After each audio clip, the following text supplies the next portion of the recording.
That's not a bad suggestion. But dear ono na adie no ono ti ase chen wo na wo fie chire no. Me so me team mu no me no ma ya adwene because Circles has a rep. They have a rep. Everyone who say on the day unim say yes obi ba bi omtima nipa abetonyom. Yeah. Be on befa an artist. Say he supporters he tertiary porcupine tertiary omeba abetonyom. There will be a lot of activities. Ti ye be pe obi a ye fi so betima coordinate the entertainment bit of it. No am dia me no meka wonanyem num. Enti ka we dey ka asem ni fie. Uze yasoma ye ken. Onze unya butra we analyze no. On one breath, who believe who say na it was a good call na ye pen. A good call based on say senka supporters no. And then can organize it. So it goes back to the supporters. So anytime I catch you say, that was what I was telling you, say, in the wisdom of the Circles chairman, yemfe nipa ba akumra, or see there be mama me deputies no ba akunko. That was not so boarding. So he's one boarding said na kwame. No, obi sukura bit matter be say anase cause of being echo. He's a regional chairman. Good. Yeah. Suggestions, no opinions there. You bet me me cry when I'm so say I did so because of publicity. And na David niwe o kabi amuhwom so radio stations for jina amuso mo mfa nipa ba akomra. Oh, mo mfa nipa ba akomra. Na ko no so obi abetima ye suggestions ni bebre. Obi abetima ye be captain. But I'm see a penny numpen besaba me nsanye management. We all know what Ima will do on this occasion. Sure. Because it's a GFA thing. Yeah. So you also know you need somebody who understands coronation. Yeah. Yeah, canon because when I many GFA in Edin Kita Obi obetimi no malazi or tiase. Then time shall be in charge of fantastic. Only they say he will be in charge of protocol. We be ba adan ye be invite we ye the we be ono so de no. No about David Obeng. He is in charge of the media, branding of the stadium on that day. And it's a perfect committee. In fact, who committee come and say biache. And to be a tenant baby no committee we ask many background by mama. We free Sri Lanka so organize come because he does a lot of work. He does a lot of work. David Obeng understands it. So, no, but they want that people. This guy goes to the stadium as early as maybe at 6 a.m., 7 a.m. We done the only here say Juman. And I say, okay, only say Juman, but only come. And now, and then you 5 when you coronation. Yes. I don't know, you need 5 in Timino. Can't you zone him, sir? Now, do I put Tamana Finia, which is on the bubble? Oh, be a I know, but me.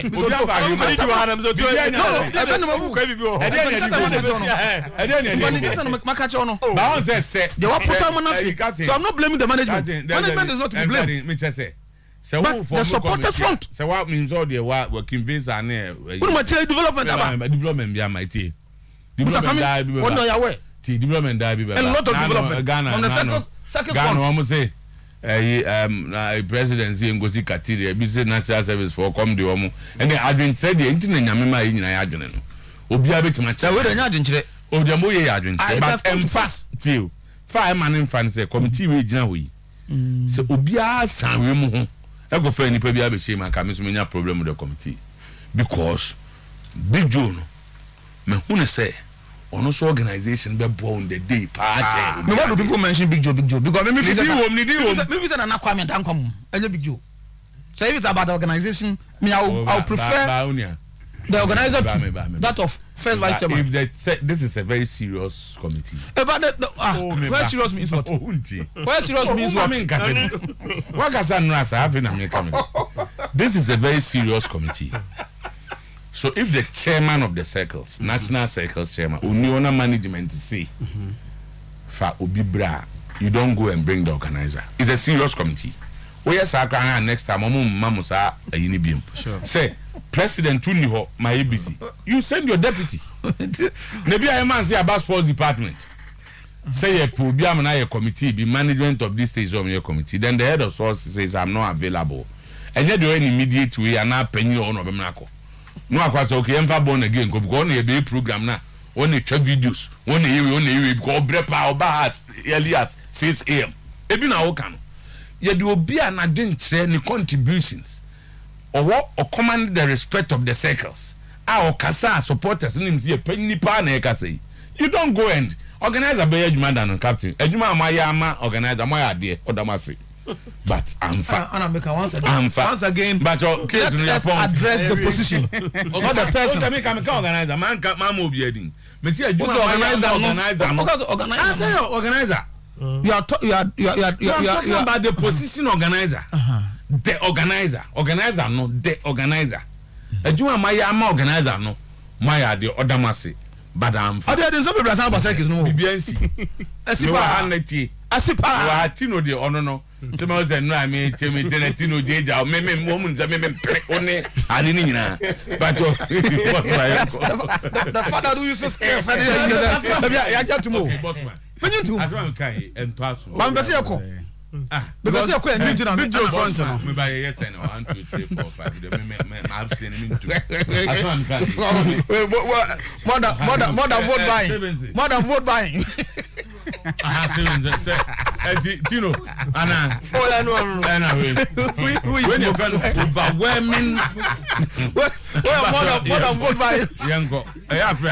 right, okay, Yansum and a pain at your Romanian farm and in some Kakray and said to me, I can't pay no, young fat Nina and Gua Ama Abusian Famuti or a pa 100.7 today's boss and a good so a coso 10 Uber Ramo or a Facebook or a pa radio or a passport on Facebook now so what me enya amanita niema jam messages ni nyina go na media general ba wono so etimi akenkan ni nyina hede ama kama na ya hwese de no so ebesi akoso na yen hyase amfan free ene games a no ebobo moten atoja ewo UEFA eye Nations League ni mo nyame pa 645 games no enso ebetimi enya atoja yamfan toja se group A4 no Belgium ebetena fie no me Poland hede apempem so Samson na Wales and Netherlands hede eboni ewo eye group A4 ni mo ode wani chiremo ewo group B1 ni mo a ade Ireland omo ene Ukraine ena ebo ena ade Scotland na betena fie na omo ne Armenia henso ade apempem so a eno eye games a ebebo moden henso etimi enya toja ewo UEFA Nations League no more and so our honor na yede sansem ni nyina de abramo ewo ehonum no yemfra ni nchemo ewo ebibrem ha ade AFCON 2023 qualifying games awoto and so ebetimi anya todwa ten still games no eguso ekoso enra Sadio Mane ebone homadin bia enya last goal de Emma Senegal emo mo tinkonim ewo game ade enra no mo nso ene Rwanda de epempem so ene games no and so etimi todwa 1 pm yemfa todwa Harambe Stars of Kenya, Homo and Namibia, had a pempem so 1 p.m. Nana Yahan Musasa game no, a bet me Abaso Cranes of Uganda, Homini Niger Airport, 1 p.m. 4 p.m. and you have 3 games near her anymore. Say no, so Ebamotin, and Sweatmania Toja, Tanzania, had Algeria Airport, Congo Republic, and Gambia, had a bet pempem so Samson a Gabon, and Mauritania, Airport 4 p.m. He had a San 7 no, and so at the Emma 7 p.m. no, hey, Sudan, DR Congo, Benin, and Mozambique, and Omo at the pempem so eno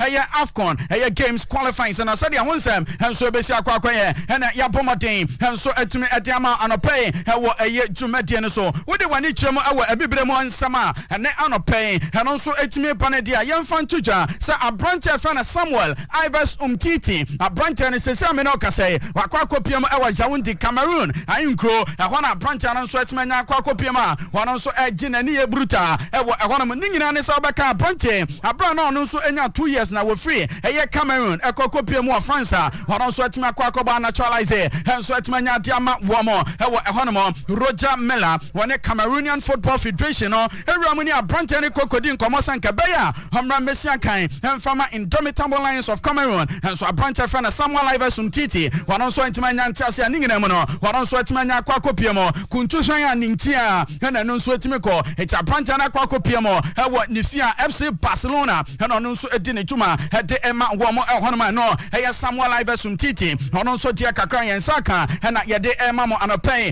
what Jumedian Suramo Morocco and so Yabusian for enter Qatar 2022 World Cup no and so Tojania Diaba and so there's an agreement and so Manyakoso between Morocco and Qatar said the Beya idea says security omonso ebetimi apiamo e stadium and as organization no mahwa ma bibia na timi akoso no de eba ne say Morocco ebe provide security e de ama eye counter for the World Cup and also ebetimi anya toja na bia no etimi akoso na obekan a eye 2030 World Cup and also ebetimi anya toja na bid for the host nation and so etimi anya akoso na ade Spain and Portugal din and so etimi piama mo pe co-host no Morocco edin etimi anya akoka so these three countries amonso be kan bom no ma host 2030 eye World Cup and also ebetimi anya ba nti ni nyina no de aba ne se Morocco for no omene Patrice Motsepe ne Gianni Infantino mo edidi nkomo matimi convention ma de matimi abie so de ache mo no utimi se ano edinye papa sansem ni nyina no pe no and also etimi eba eno eye ebibire mu nsema and also ebomoten atojani antentwe de aman anopen hemfa se da ema Dr. Mensa Herbal Clinic omonso aso ye no maso yasene hema ye de amano ne nsema no pe no hanso etimi ba mo okochi Guinness Depot wase Samen Correct Men Herbal Powder Samen Co capsules Samen Black Powder and Samen Man Power capsules ni nyina bi majebosia ne bi unya sika e de akwa ya wedding e school fees na wutu abomoten hefa wani chemu e wo bosomchi rapan no mo emo susu savings account ni bi na peso ya ukoko na say head office atonsu bokro kokobin afiakobi trade kokofu jache and akwanda so jena say na oni omo edin komo from 0244 575360 na oni omo edin komo ma piano and so etimi akoye kama and so ede ama yanto ansam ne so anopen hemfa ema de ayeramu Jose Mario dos Santos Felix Marino hononso akachi Jose atimi akasa ne nsanka ye munyina no na watch say abrante na friend Lionel Messi no in fact born abrante na born anoten na also wono watimi the three different teams and atimi abo against Lionel Messi obeka wani Chelsea e de kokobo against Lionel Messi wani Inter hanso atimi kokobo and what Madrid team no abo e de atia Lionel Messi no watch say na so games ni nyina mu no what the different approaches need different objectives and etimi kwa wase Messi die otimi ma coaches no eye better esanse addition obema wasu ansa na game no hanso etimi anya abaso no na otimi say yes aniama hanso etimi koye papa panchi Jose hanso etimi anya Lionel Messi abaso e wasansama hanso etimi ba ningina no eye 5 goals on hanso etimi say na single game against Estonia after matino na Jose hanso etimi anya de san komodie ningina hanso etimi anya ba ponti ano pen no ye de emamo e wo jumedie ne so Paul Labile Pogba hanso etimi anya kasa Pogba kasa mu nyina no abusafo no de atucha say ade a wono so epeso wo bo football de eka ho mana free Manchester United bo konim no waso wono pesa wo bo football e football ntino wo asase so eno ena ema ni sika ento wo team ni mu na se etimi bancha na yama no enhye dan si akan ni bia na wono eye Pogba e ha no ema ne think negatively eno M1 a performance on the field of play ento wono pesa free Manchester United team ni mo e ko ba bi fufo e kokosi akan eno eye Paul Labile Pogba nsamagoto a wono so edi etuja David Alaba and a defender Rafranek akacha ne say hey ade papa no ya man more playing time e Manchester United e bobo yan sha dan nya daje ene abotre amfama no Manchester e tima ono so eba besom no ohun se papa ne de football ne de wa sha dat ase ankasa nti mo kasa e de tia Rafranek nyina no e be amusu mu nya isa akasa na David Alaba e de sansam no enso atimanya ba kokoso Austria team no mo wa bo 2 games ono so atime dinkonim ba ko ono e share Croatia by 3 goals a bibiano e ko so kama e de ema wo ma sansam no enso etumi eba Eric Ten Hag aba be fa juma no e de ama Manchester United boboko na papa no bayem no ade ono so pese okokofa Robin van Persie e de na ba be di juma ne kama e de ma Manchester United no ba be kan backroom staff no na de aba and say Robin van Persie turning down that chance say ono so ebetumi anya go back to Old Trafford or say movement ahodo and say the on share dan nya time ne family no enkambo mu no enya de anu so betimi aboa abra wo free final and so etimi aba be pie mu Manchester Chrome no eno enhye da emwa into one of Van Persie etene ne time was say what chemu say na offer ne de a very good offer and so etimi be kaketu abi enko no agitu but was ne family na o say ono so etimi nya time de ema ma sansem ni nyina and so etimi ba yeramu e wa Chelsea boboko ni mo enkra ba ne say Thomas Tuchel ono so etimi nya ne boil for no akwa ye meeting a omo aka cha ne say ne de transfers bi a what Chelsea team no papa e friend Thomas Tuchel ono so betimi start place bi a wo pe no omo be back in ye kama ono so etima kwa players e de na ba e Chelsea bobo ko ni ma ade sansam no nso etimi aba ponte e de mamo anopai wotuma de no so Chelsea say omo pe 21 million pounds sterling and san o mama Romelu Lukaku minama Bolingoli Poli nso etimi nya kokono kra no e on loan basics na emom omo ye open to swap deal say ade a Inter for betian say na omo de e branch here aye friend Lautaro Martinez ana Milan Skriniar ana say Bastoni mu bia no nso etimi nya kan wa bade a and omo be dia tum na sa deal no omo tiase am no nso etimi akoso kama no eye Romelu Lukaku minama Bolingoli Poli ono so dia kakra no airpa no na yabomodin enso etumi ede ama no it's my kitchen restaurant yamfa seda emomo anopai ubedidia oko na wakọ akọje it's my kitchen dia ni bi enso etumi ade oat ene eye bread no omode nkosua ebeka on tea ni cafe ni nyina no ebekọ ye dia ma awia didie no ni nyina eda it's my kitchen amobem jollof rice no plain rice ne bi ewo hono fufu ene eye nambia wo pe bia no pomodin efa wani chemo ewo it's my kitchen aso eye baba yara sports stadium traffic light na se wo pe na ubenya omo pomodin na friend na ye orders ni nyina eye 0248 865046 and 0265 707070 Bosha Bankani anono kania nyina papa na himfie eye Adum prisons runabout and awoba na waba bejen kania papa akwa yusu CCTV cameras and cables funds awodo ni nyina eye papa Adum Kids and Teens Dynamo opposite Republic Bank Samson a PZ anti-attack for Dynamo Obomoden Efre Eldamo 0541125339 omobeje so na pipiano akoye kama e the amount boss yamfa number NC 0541 125 339. Okay. Boss eba adeba ko em de o ma advert ba ko se susu bema susu bema susu bema o de bibia o to susu de akoton kan ye bi o bo susu akoton kan ye o bo se ba ho abra o tu ne din susu bema se onen net nti wa to susu na ache bibia o to susu right boss man me da si p zaki to it say so anyado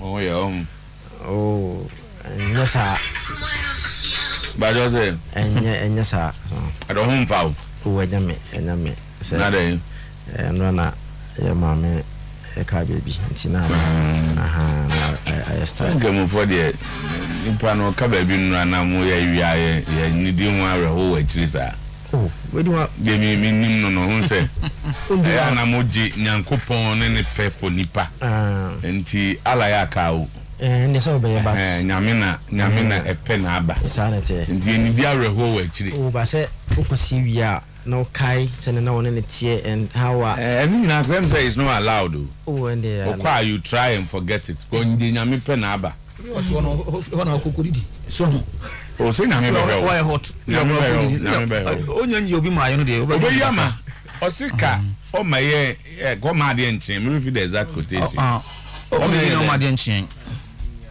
Masa me nka we nya you me paraphrase Bible because yen kwa exact quotation o me ma de obedi a o ma de nchen o ma de obedi a and we also Bible musa anaye ane come on for them to kasasem no e be yiro because o ma hu ni di o no it's no me the musa the same people no sa kase o fa ne bo so onto ntem so ya na sa kasasem eno de ni Bible e asante kasa eno ba ko nyina o ma be di o ma me on fa bo nye hwe se nyame afa bo o de bo wan so beburu e sa ade go so mo twesan o mi se nyame afa bo ei go fu mu ade o a no afa bo ye de afa bo oto abon obi a oto bodan bi a oto nyankopon ntina sa benu fi ne ya metwam afi afa jande de na wo ye fi bem wo ye fi se nyame afa bo ei ai go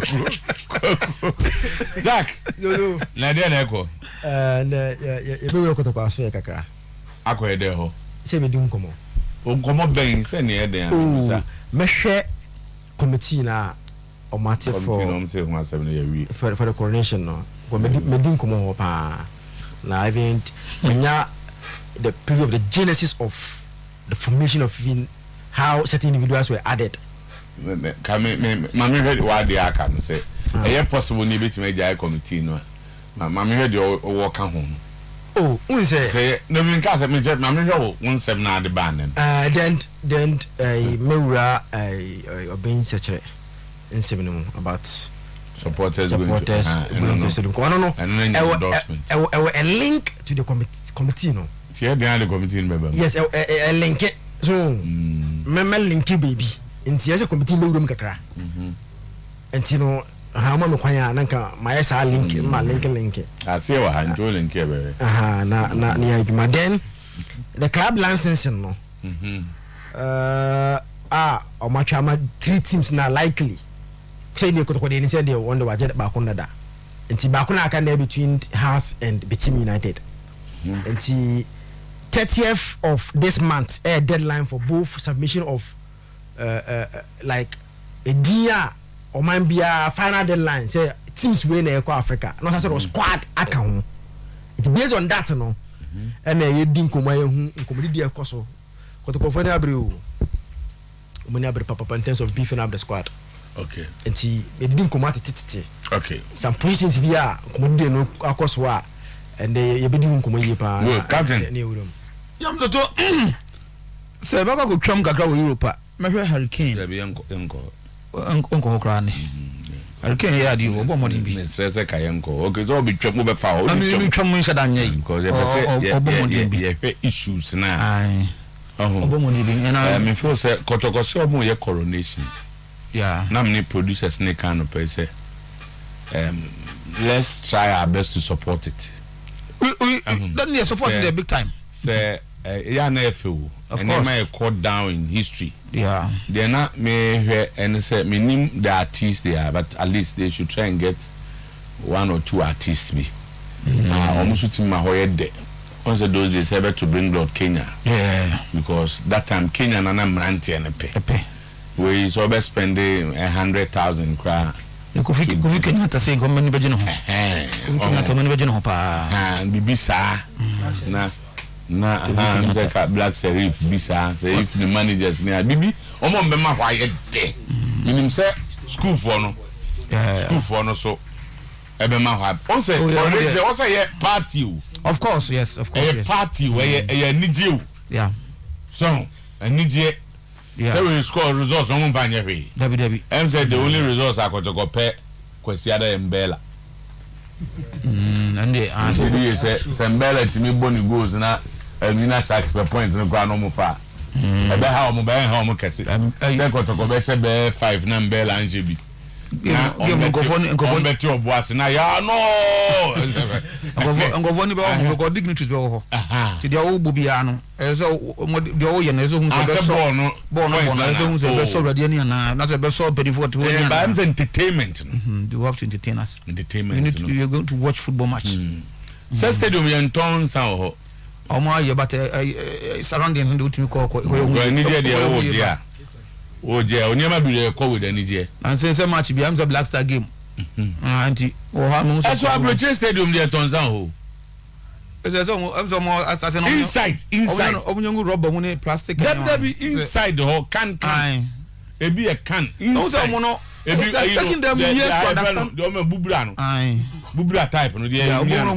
Stella Toa, this animal. Inside the stadium. Of course. How much game, Nasi? Now, how much game? Na say England omo koye here ko ba say commission ka say ina perimeter omo nyimfiri wo yi omo yifiri ho ba how ko yifiri ho match no bia impon match okrumra na say pon ko na mo so na de guru office a na ye bu omo na de omo yi edu koye sade we o be de dia guru office o koye sade we o say na say na ni party titi park so ewo abuche after games no Patrick Vera de ni ade no yeah ehun sem bebre no matter ho committee to find out why pitch invasion is becoming the order of the day. So that next season. We no perimeter ni ho. How far you go inside the everywhere? Na say benya baby na ina perimeter. Wana baby bi o. Ghana baby me ka England. Na me ka. So that's what America. The usu wo baby anwaka. Oh okay. Obi kwame Arsenal say anya no crazy and tons out stadium. Was it tons out? No, I'm so VIP wa. Oh, Siba. And Obi say Queen's Gate. Inside. Say Queen's Gate wo stadium inside. Okay, they be a me num bi ntino. anabi amami ngomo ni eji sa de unu bia na akọ hwe mi num bi dabi o mfa de onum utwa bia na akọ hwe na unchwa bi emfa wo se me no ma twem ma nto je ne we be odi asem na no ndi ebi na onum bi me ba na metio me de bia ade siasia ne harify o da mo de ba sa ko ha o me de o da ba sa ko ha sa mo go so kan bia me ko hobby because of I would even though the other areas but if there is a committee and number for Mokotoko, the last person to be on the committee should be Moko, and I'm ready to use the organizer. It's organizer, that's the position, organizer. And Meteti Anasiasi Modema so when stadium no justice no yes circle say would be Kunonzu Dina Stadium gate no. So I'm waiting about the committee below the bed, honestly. Oh, the moment no, me so on Sujina give on say Adiaba. No, me find me be say me church or dem kakra. There is a purpose for the coronation march on Sunday. You know, to the inclusion of evening circles and then Kwame. One a year management person will take advantage. A game never cost on Sunday to register a lot of Asante supporters onto the Fabu census. Within the Kodogo circles, when a bar se Fabu census ne basono, the national circles chairman, Eyina Kwame, it's almost all their meetings on Bukoye between circles, Gimatech, management, Access Bank, and other parties involved. He says he represented the circles. It is Sunday, abaye a key a young man on Sunday. You cannot say the abanyo mani be a person na Fabu census here. Then he assign an Akwamuzi go for Moko. No. Me say very university. I want to may clarification. I'm just doing clarification. And I'm metie enyoma na say ayi ko daju no be kan so to be cancel me bro o betumi aka okwa yes betumi regata na cancel me o betumi aka because you were a lot a lot in there. That's all no run. Now if you tell me that the last person should be on the committee Moko, meanwhile the management uses Moko. What are you talking about? Now you use Moko. What kind of respect? What do I do to stop somebody? Mr. Bacho. Say management use Moko. Management use Chum. Is Chum on the committee? The management use justice. It don't help the discussion. It's management use Obi and SC and go committee. Bacho, young Gwen. I've never disrespected him. What I'm trying to say is let us move. Me disrespect Obi Masam na makano. Oh, baby, I be see Rebia, me ready. And I'm saying, baby, I be see Rebia, me ready. And I'll keep on saying, say, he doesn't deserve to be on the committee. That is you. He doesn't deserve. And no more Washington has worked better than him to be on the committee. And based on what they want to achieve, these are the right people to be on the committee. Inti minim baby a ufusi yemfa mokongoshe. Miyoto. Your national under 20. Ene but meba na wo kan yi bi se nyame fa na bo on to ntem na wo man chechiri mu bi ba na wo super source sabe no sense abe na enyi bezi nyame on fa bo se on se ya asante fo ni na ne dia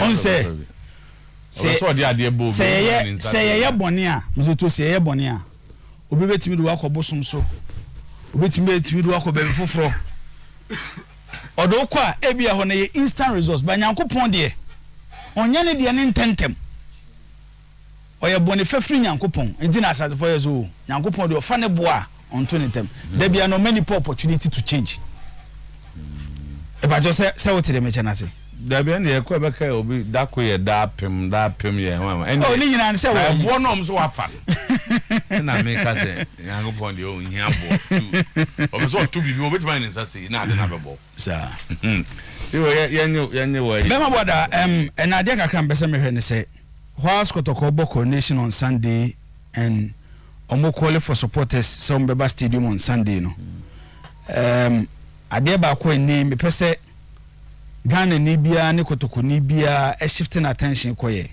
say na Zaki tuka no number of these aka ese Kotoko submit omo squad am the Beba the Champions League plus between Bechem and House of Folk the way we need FA Cup no Omunyina are supposed to submit their squad on the 30th of June. ene eye 8th echese wo 22 days away minu mienu beji atum say whilst Kotoko the league winners for 2021-2022 season. There are areas Mizoto Kotoko needs to strengthen because me sure say Kotoko enkwa Africa say omoko ko participate bikwa. At least there they will have a target. Maybe striker committee there. The target can me set yama Kotoko ni say if they don't get into the group stage of the Champions League. They are the last stage of the Champions League. We are moving number Confederation Cup, number Confederation Cup group stage is good. A quite better Kotoko bet me achieve this target. Looking at the current team, looking at league in Ayabono, positions are me feel say Kotoko ye weak. Areas also multi strengthen at least to achieve this target, you know. And I may head those areas until I'll be looking at their defense, their midfield, their attack.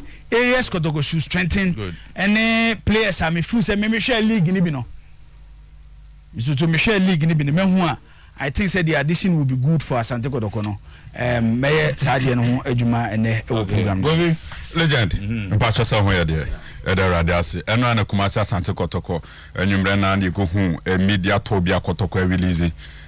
Mihwemwa na mihwe media to ne the idea behind the media to na chese wasem discuss kakra. No so ka kire me say for the first time Dr. Prosperity Ogum eba Kumasi Asante Kotoko as the manager of the club.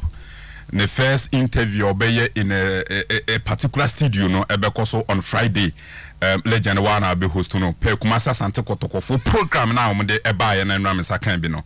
Dr. Ogum will be here 10 a.m. to 12 noon. Nyame aduma Friday se bibia ansesa mo mpacho program na da so no. So this is Kumasi Asante Kotoko program omo release for the media tour. And I was to my boss and I'm discussing the idea behind the media tour now. Kumasi Asante Kotoko pese omo yeno omo release key players. Then the brain behind Kumasi but anyway and that's yeah. This is the program Kumasi Asante Kotoko for a release for the media tour. And it's our Wednesday, Thursday, then you see Friday no yeah, Dr. Prosperity Ogum, the manager of the club. Now the Omoya on Friday no it happens to be the only interview betimi akoso Kotoko player biankasa obebia Kotoko manager biankasa obebia the only interview on Friday no Dr. Prosperity Ogum as part of the media tour to get to the supporters of the club say momra na yen nyina yen kran ye champions ewo Sunday enti Dr. Ogum will be here nyame adoma Friday 10th of June 2022 year enti legend that is one thing ye be the me person change na say there's a reason behind Adiano person moye no. And to also discuss why Kumasi Asante Kotoko release key figures. Key figures. To say Dr. Ogum. To say Fabio Gama. To say Mbela. To say Richard Bodu Agadas. Na me fi say omo program no. Omo bibi omo yi enkomo bibi kan wan ke beboa. To no. Okay. On say and it's how they drew so because I'm going to be at the all Canada. I know about the shadow. I'm say the community na Kromai women no. Kotoka wo sa zongo boys and bebre e wo team ni mu. So ntin kai ya ka the most listening house station in Kumasi. So no ko makoto no so kan house fa no so tie. So no za sports. So no come count. I so and what so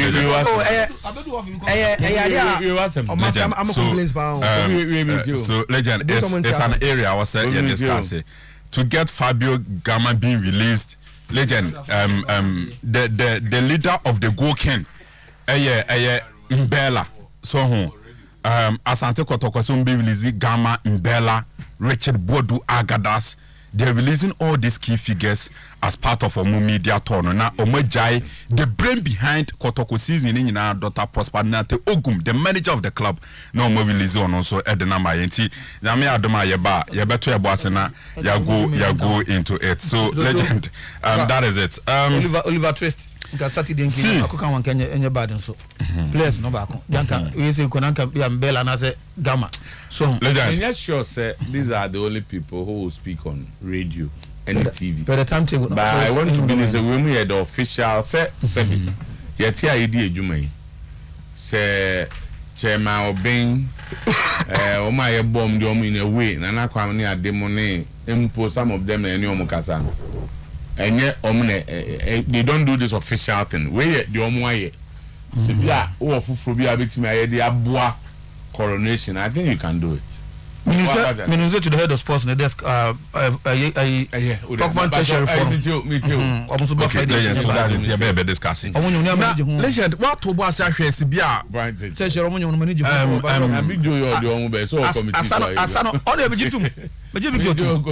Legend, what to was actually Sibia Blasters forward lineup and it's likely to shape up. How it's likely to look like? What to was actually?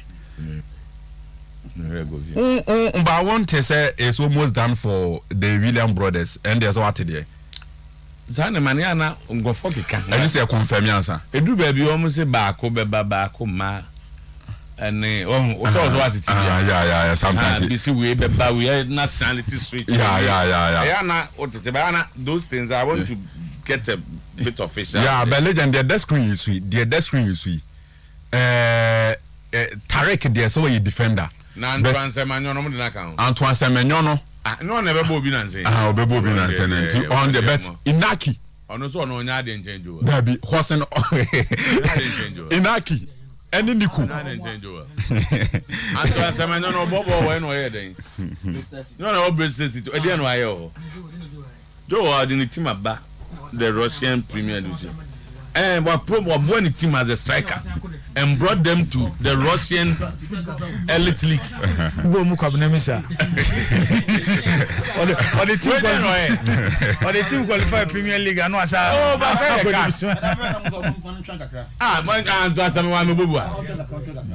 Nidine there with your legend. Also, your lineup yours, so come Mohamed Salisu. Edin Ketia. Yes, Inaki. Inaki. Hosen. Lamti. We mono de kana to asemenyo de omo we so and to one oya de. Jordan.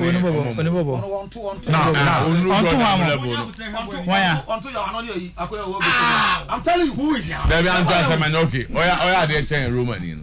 Oh yes. We be more options. No.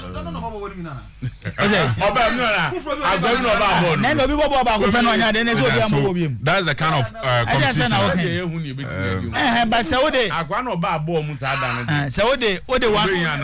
Player 20 minutes. No, ni bobo. Oni bobo. Yes na isano ko pe ball aba. Alaji use am 5 minutes na we o tu mi ka go ya to ball no ma we dem of go school we know. So Legend you buy better e boss na ye wie kotoko discussion ya to e boss dey nya hwe kakra.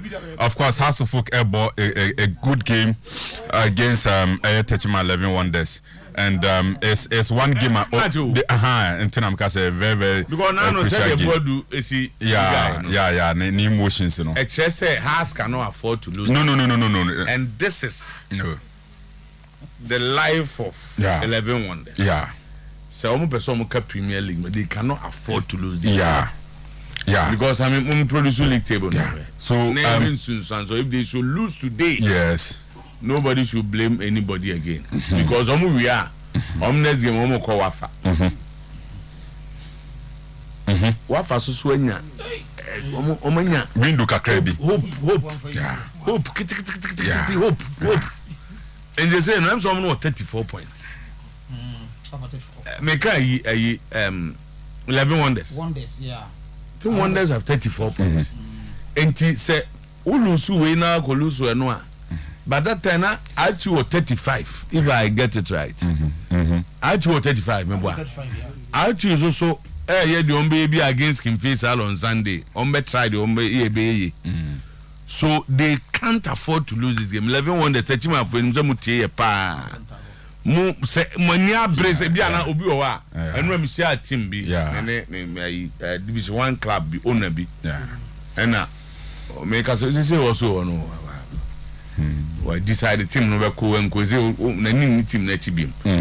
He doesn't care where they are going. But say if Wonders would like to stay, 34 points. If they lose today, they remain 34. Last 2 games, they go to Wafa. Yes. Because Wafa so hope on Benyane say if they beat them, on be some 35. Yeah. And nobody knows what will happen on the last day. RTU is also working face out. Ebiana Obiakwa sleepy.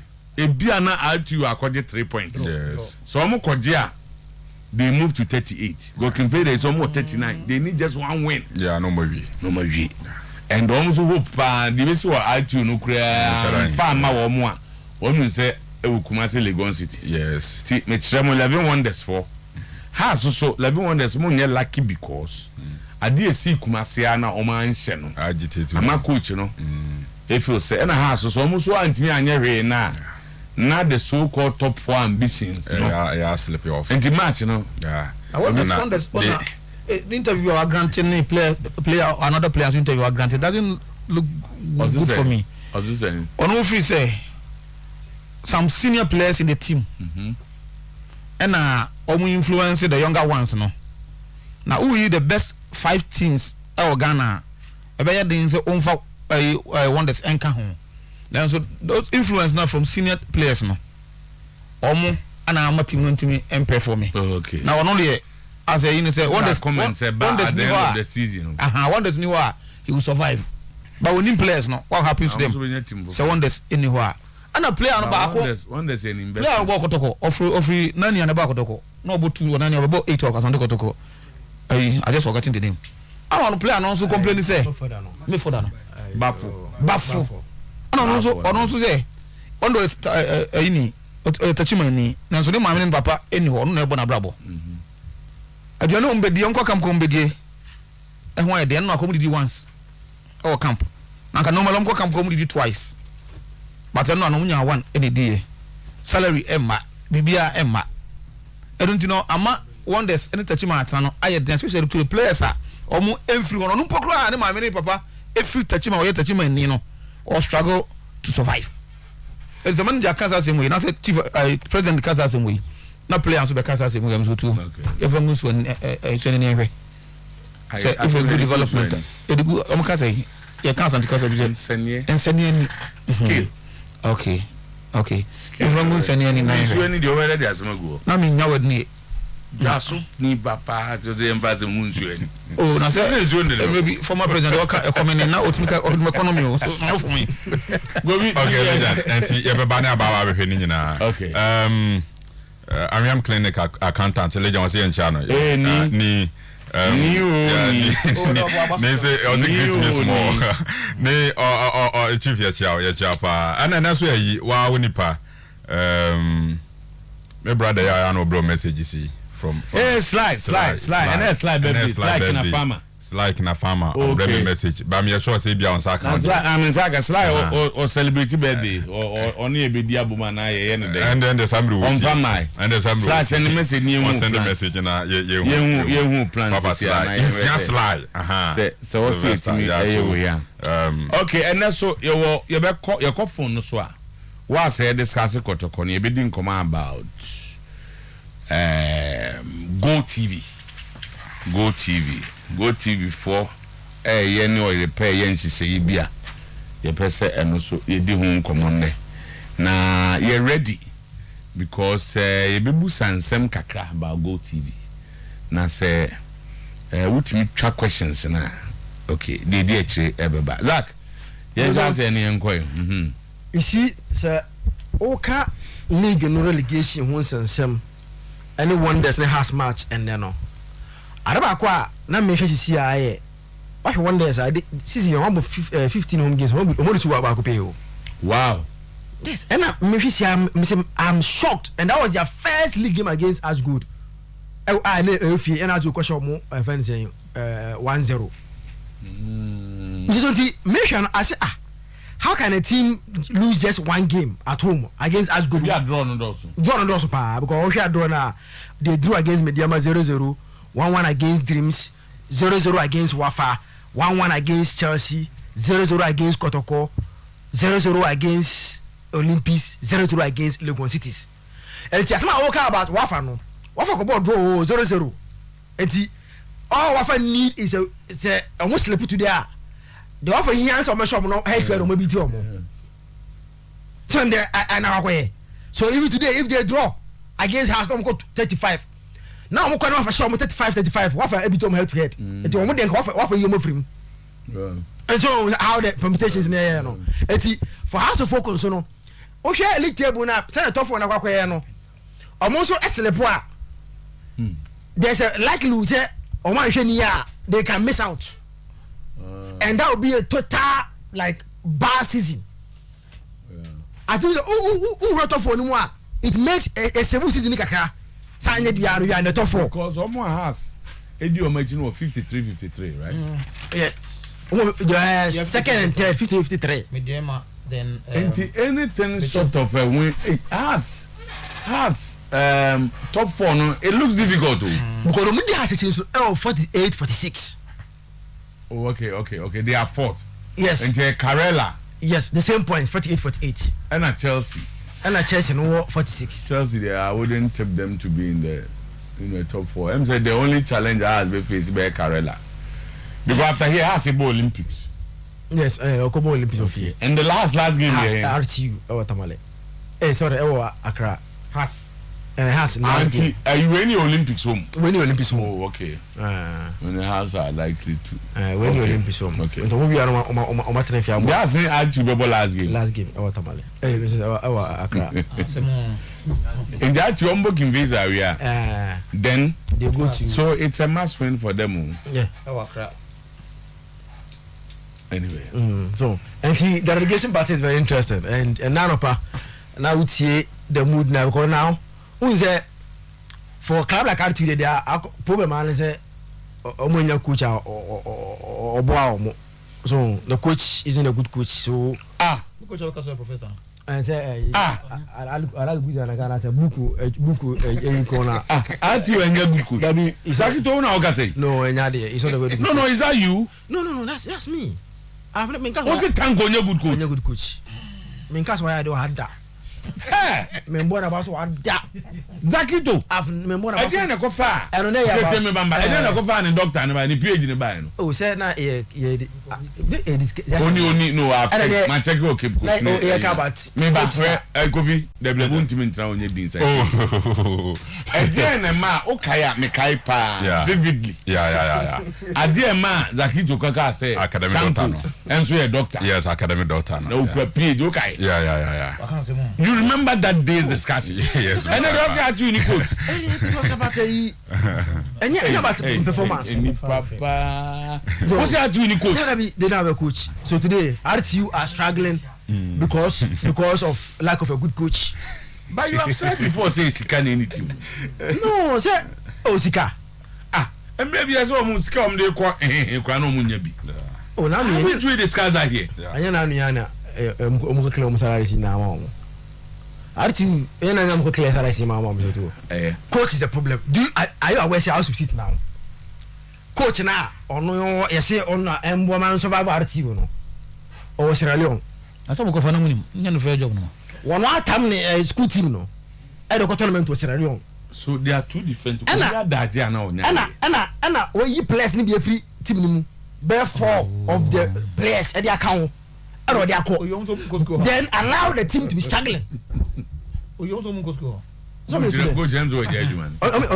I think he has left the job. Now Munya away because coach and name him crucial stages. That's who get him because I'm saying you check you when was the last time they paid him.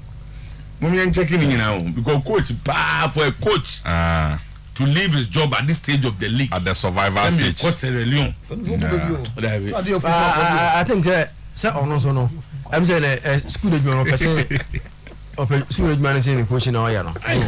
And baby oh you minja say no so on yende Unyasika ma players no players ko bobo a RTU ne ko bobo a se fa so be ko aka omusima no pa da na be ko match na no pa enya no pe no musim enya no pe no musim o so coach na coach be na coach ni sika to fu agu omoboa Mrs. coach if you are going to you be coach you say we dey must here exactly this coach is the one who was negotiating players deals nti na ide na ide You go and negotiating players this now why inflated figures? Then hey.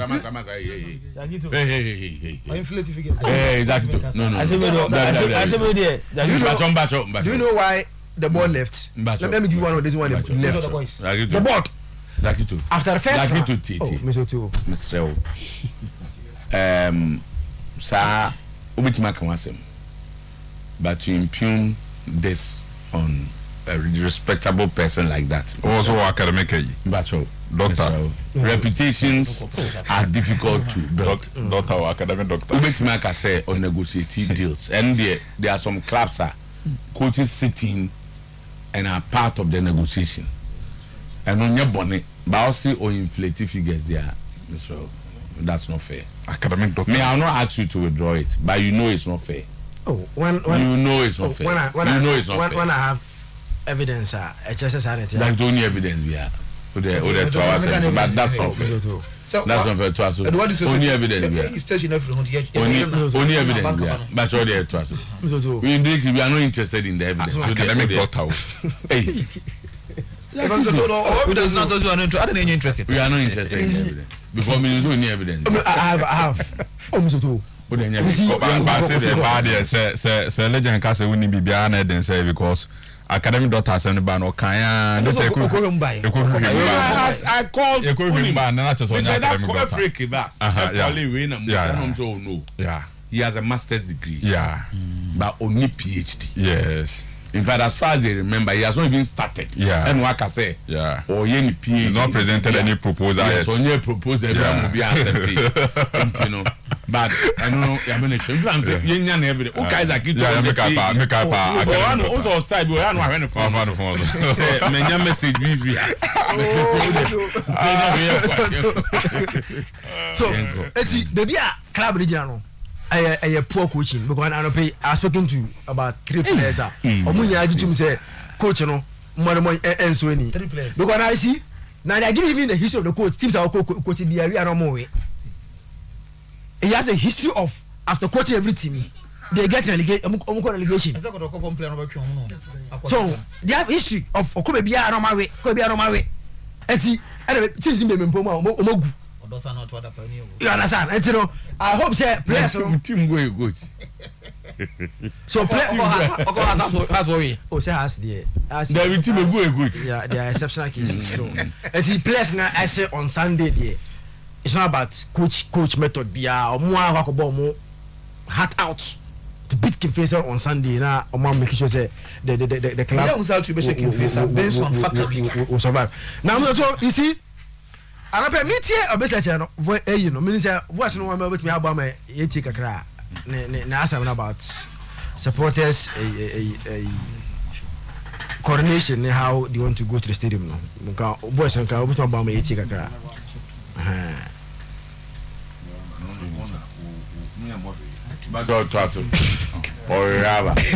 So you see, you do stage beer, maybe I go to Kuchino. Your boss season. We said the highest attendance at Kotokunya was that game against Accra Suffolk. And 20,000. That is the highest attendance at Kotokunya. And 20,000. Ewo Kromasi. Kotoko abo ye kwanya Kotoko ekwa away teams no away supporters no ewa team no do machi. But ebe fie bia na akwa problem. And at the point that start eduru baby no. Na omo ye na online seat there and then no challenge be no friends virtual seat na they were paying but no go stadium after the enumpo ana and so easy because the amount started coming down it do be no amount engine from to jump because can na eba no na o do abonte na be enungu ase so na say e twa so din na say ahun ba emba bonti no be ate now team na ba je league wie you see so we are Chama Bench Croissant region. You are the leader of the supporters group. Now, want me for all this while. Want me and Shebi tour for your members to support this team. I will fear. Now, they are league now. Final game. went me am make sure say stadium mo so anya share bia mo anya ma because matete even an payment who videos of program boys also promise me students for how the yes omo itinerary nyama on be stadium ho the number of people who are coming and activities ni nyama on be no ho so etino by now no ese ke hu se because ko elsewhere e say as supporters e need there ese ko mo so e share bia ye nim se stadium one e ma na mo the activities bia enso on be ye e bia on the 10th minute e bia on the 20th minute ye be say as is done elsewhere o say na nu ya ina ya hwe ayi ali ne waki who say do some minute bi all of them obi in the phone no ma so mo light no they were just waving no why fair so eti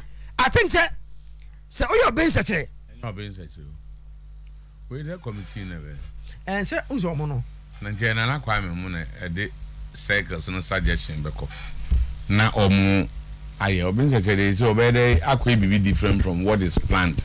No unse me no can say mobilizing the supporters to go in their numbers because already no season ni there omama won say they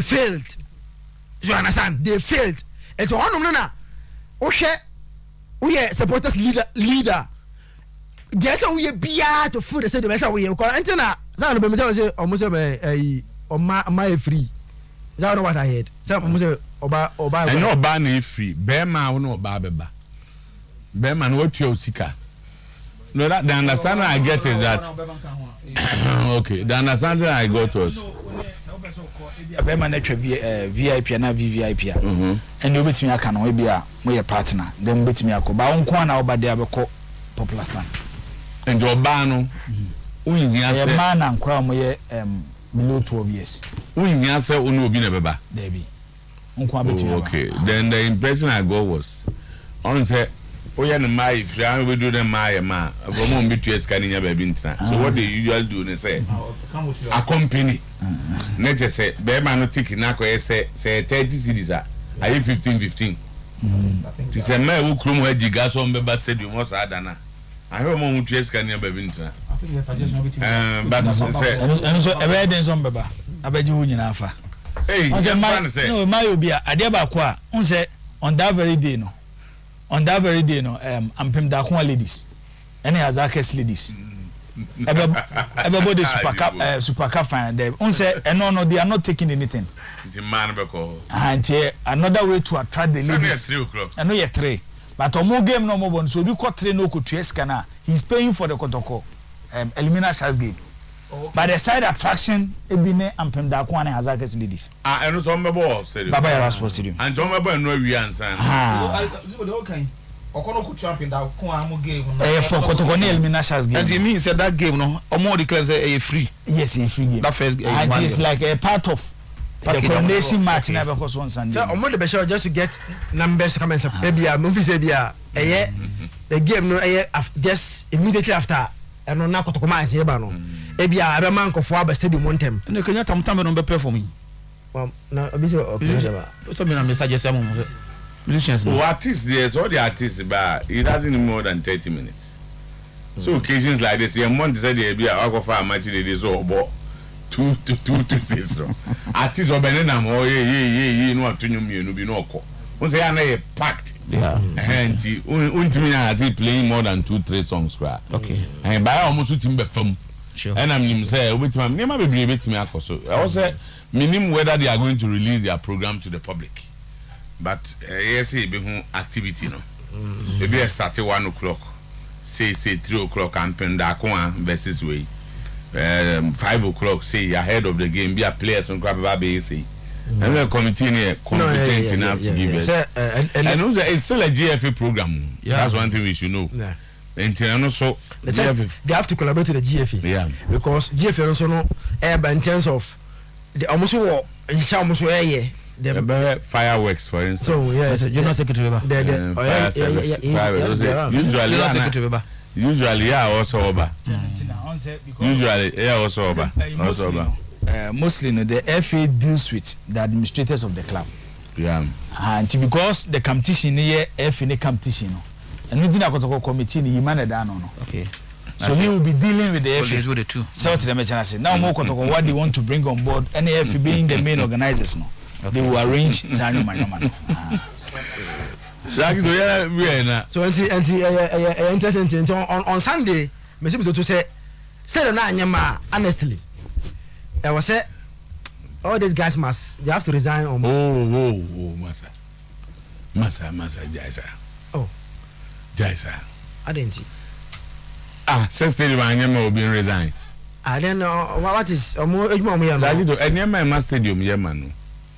A combination of effort too. So they have to. You see, if you appeal to people to come and they don't come, why should I resign? Stadium attendant, for my example, for instance, Herbert believed that Stadium Bayama, Kumasini Ashanti region for Nkwanti Mananyama. Yeah. That has been his belief. Because that is why in his time, those who were part of the organization, you go to Dunkwao, Obeko Eastern region, or Takwa, or other places, baby, any fall back. Then he goes there, and now Manko Foko to organize with a barco say, oh, me, I'm here GPR for chairman, and I will donate a car. And Jockey, more next can you go not to fuel. A boom, you must have baby any for, baby, no more comment to Esco. A beer, we move back, Oh, the stadium, my yeno. See, a cocas nipa back one name you be and me and your more resign, we will not be fair to them. No. For instance, ball now, who born Dano Crano, it's me influencing for whether to come or not. And why I say go to do it. For instance, be a management be, it decide this woman to players, Papa. Who can we assess him in her supporters? And to make Kakusi say, Stadium ban, and Nipa back where Juma say, Ubi resign.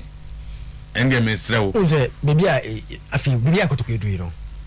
As far as we can, no. And you must say, they have to liaise. Management come. They have to liaise and go around all this. Maybe I can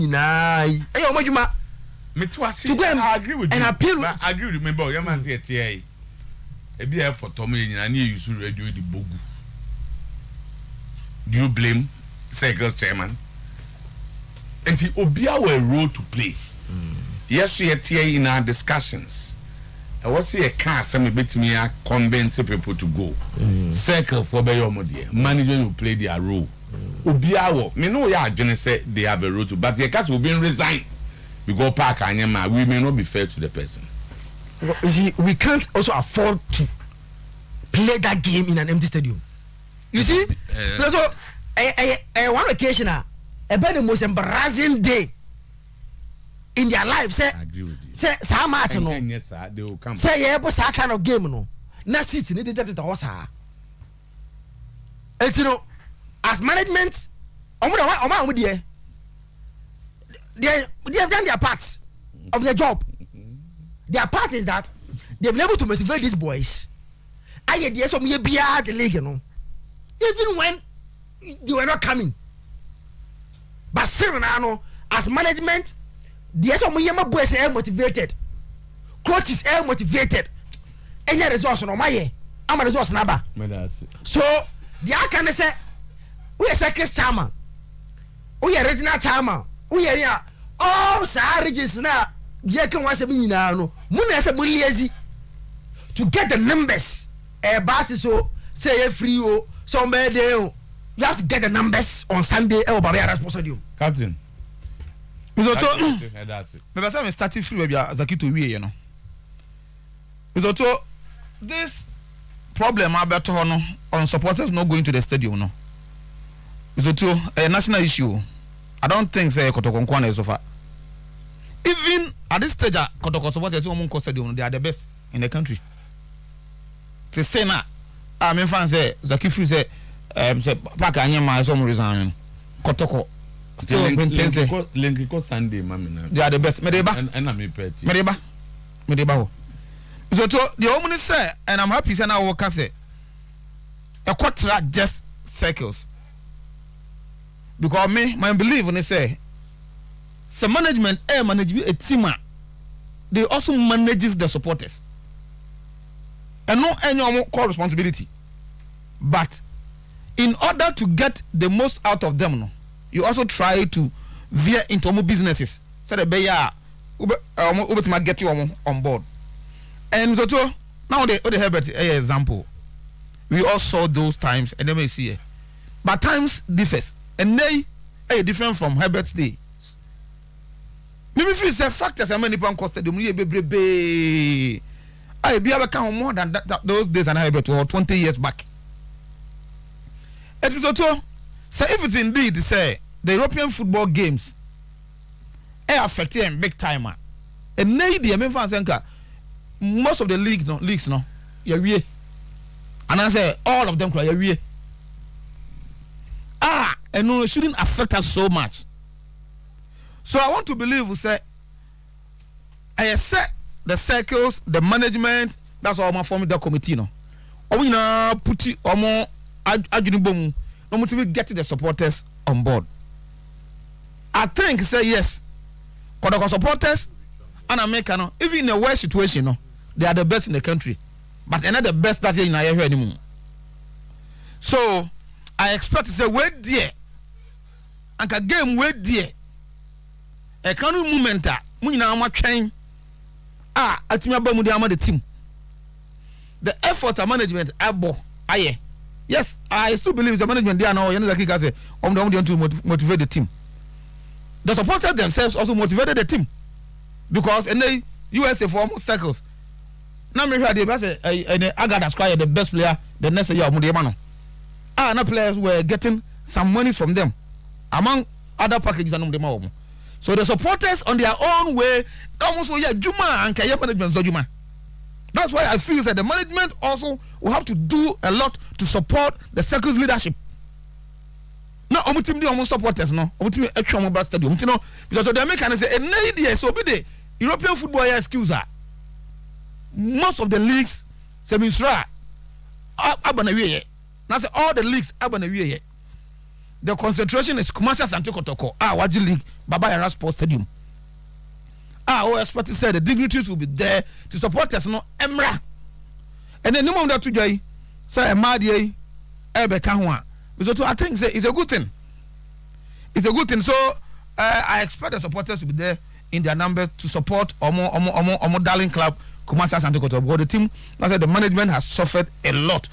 Okay, Omo wage bill and among other things, Omo it's too much.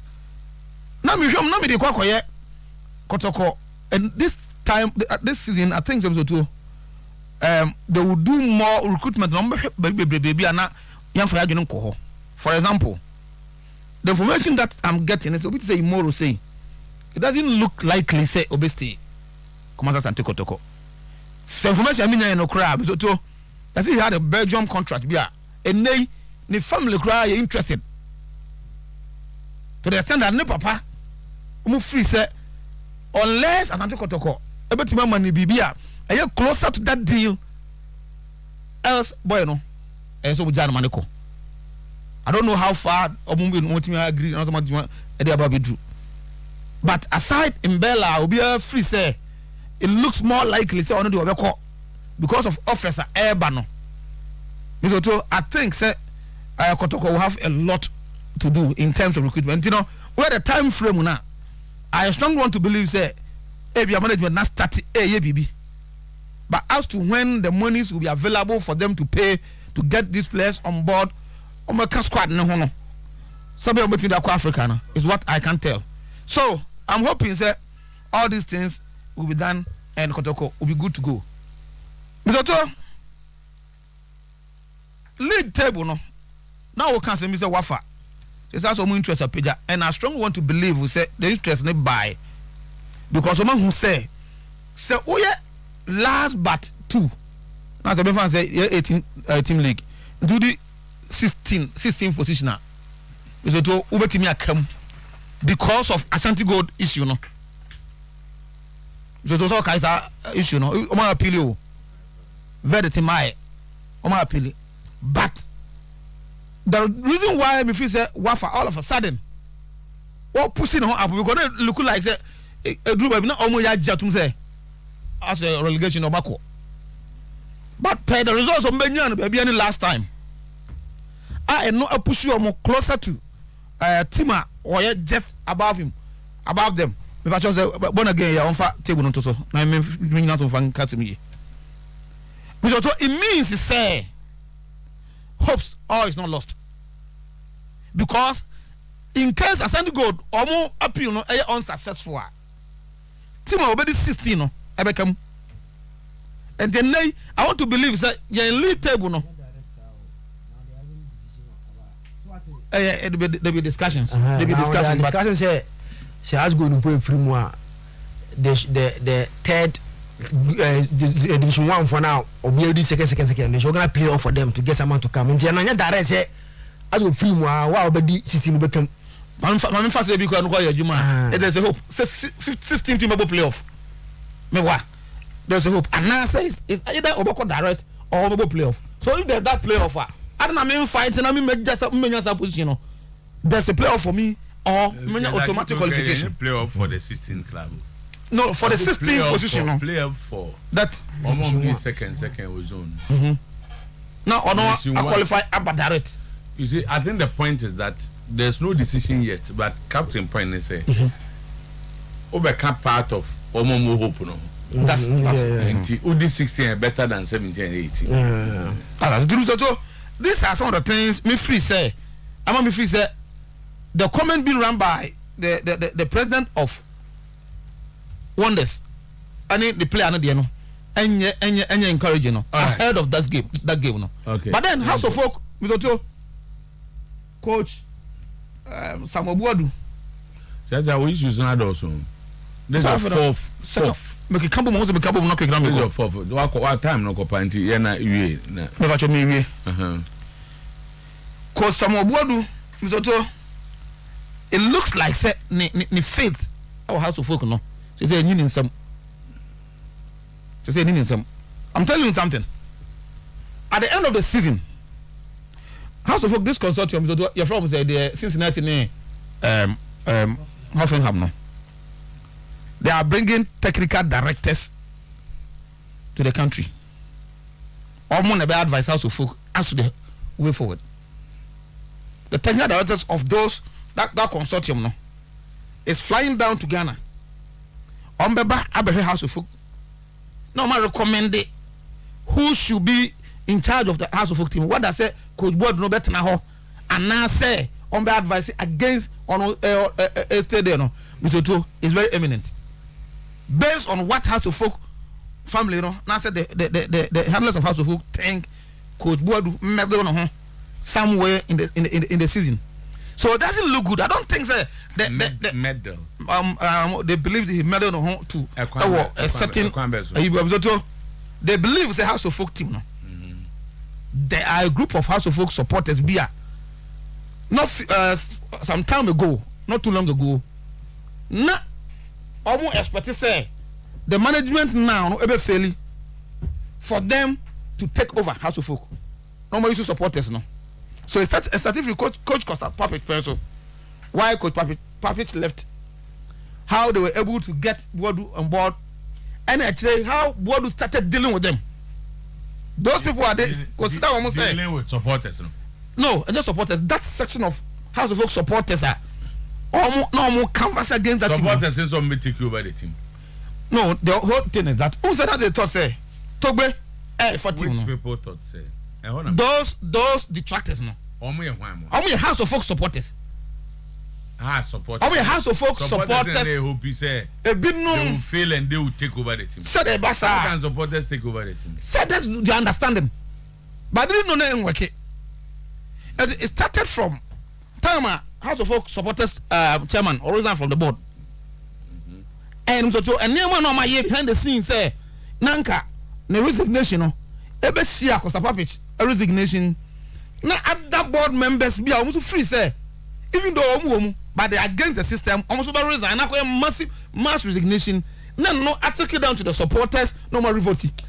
And the board do know deal at the point in time. Yes. At the point in time Toto Boadu found himself with those people. Now here, Nema no I recommend the Poma team no aye no. eventually no one is fight against that, you know. That's also another serious allegation. Of course. I say, how can you prove this? Well, Mr. Otuo, the proof is very difficult. But something that information that may chance on it. I've been briefed big time. I'm talking about a coach of a big club. At a point, coach, you know, adding a hook of ball at Dom for a group of us of whilst he was still coaching the club. Yes. No, I think the advice from them not more than even the management now. And it affected some of the players to the extent that they thought to say if House of Folk register about 13 players or so, most of these players recommended by the coach, but eventually the court turned against them and it became a problem of House of Folk. Anyway, but that's it. None of your last one now the agro. Like now, also your time kakra, but no 7 minutes. The Hong Kong. All right, legend.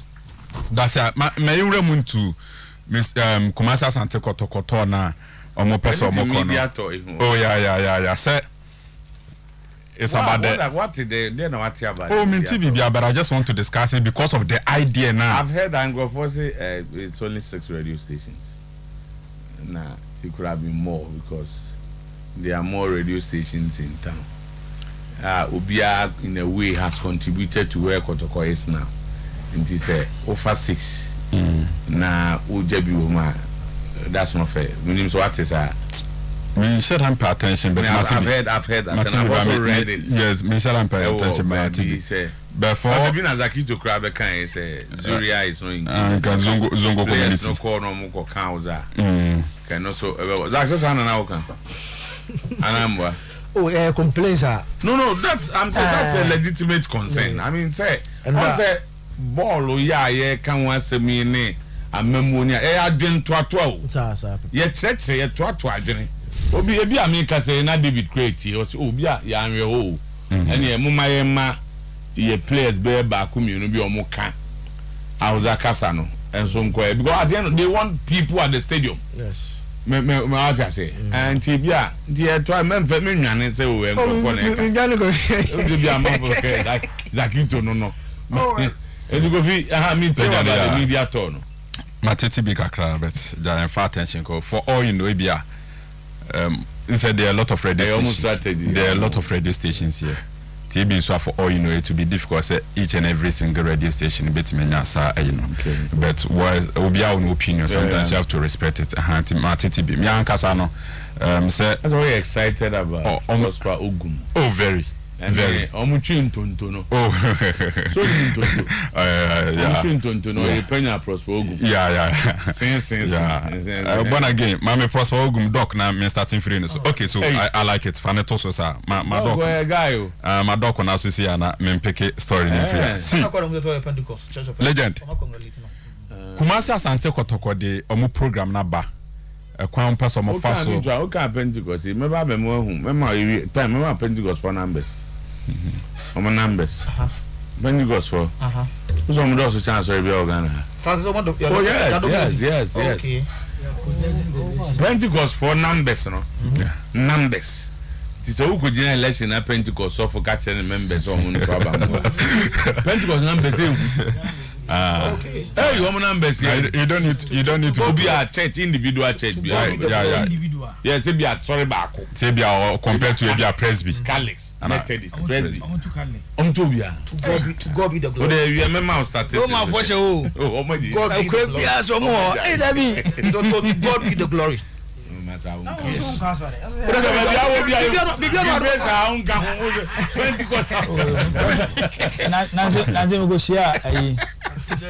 Naze go share me go share onen ne sofu bi na sofu ne de to anim se asori na abaka makama wejai ba amanfo bo abaso e na siasia radio ni na aba no siasia radio ni na aba no wejai ananse de bema wejai now you have been because what you know omuka na ga ho so mo kwa go me o census bi but ade we dey say we okay legend you rem so Kotoko de omu program na ba se omo be release key figures within the club. Na omone omo supporters interact. The idea is very clear, Legend, to get omo message to omo supporters and invite them to the stadium. Message is very clear.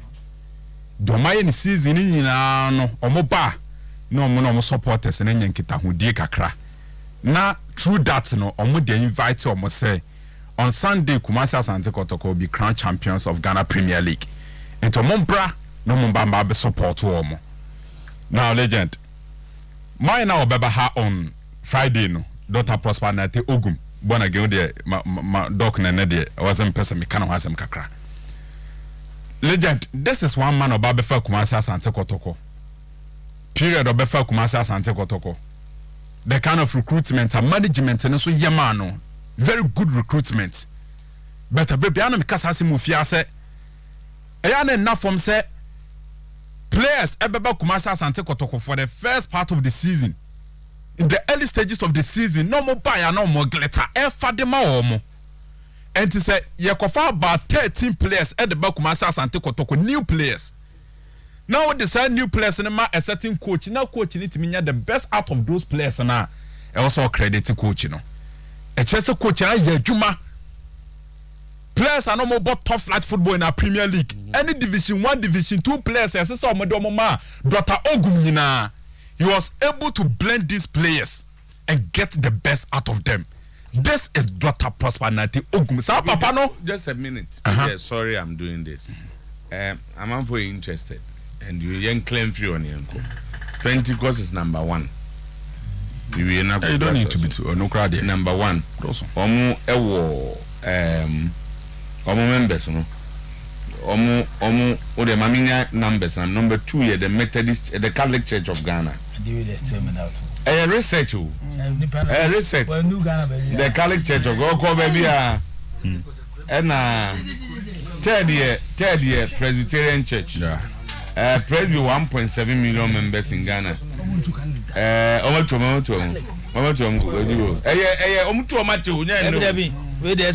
Methodist Church.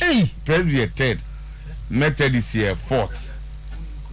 Methodist here 4th. Government Faith Perez Chapel International. Sorry. Redeemed Christian Church of God. Number 6. Number 7. Deeper Christian Life Ministry. Number 8. International Central Gospel Church. Research bebre confirm you. One research. Bebre maka bebre abo. Lighthouse Chapel number 9. And number 10 here Action Chapel International. Then I'm saying research questions on one come on. Because there are churches to say Christ Apostolic Church.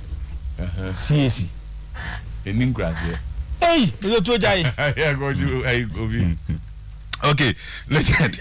So that is it. Enti Dr. Oguma ayeduma pa e Kumasi Asante Kotoko. Now, this is my opinion about omudumediene Kotoko supporters or reaction to the effort of the club. Legend said, when a club all performing so well, perform a pa.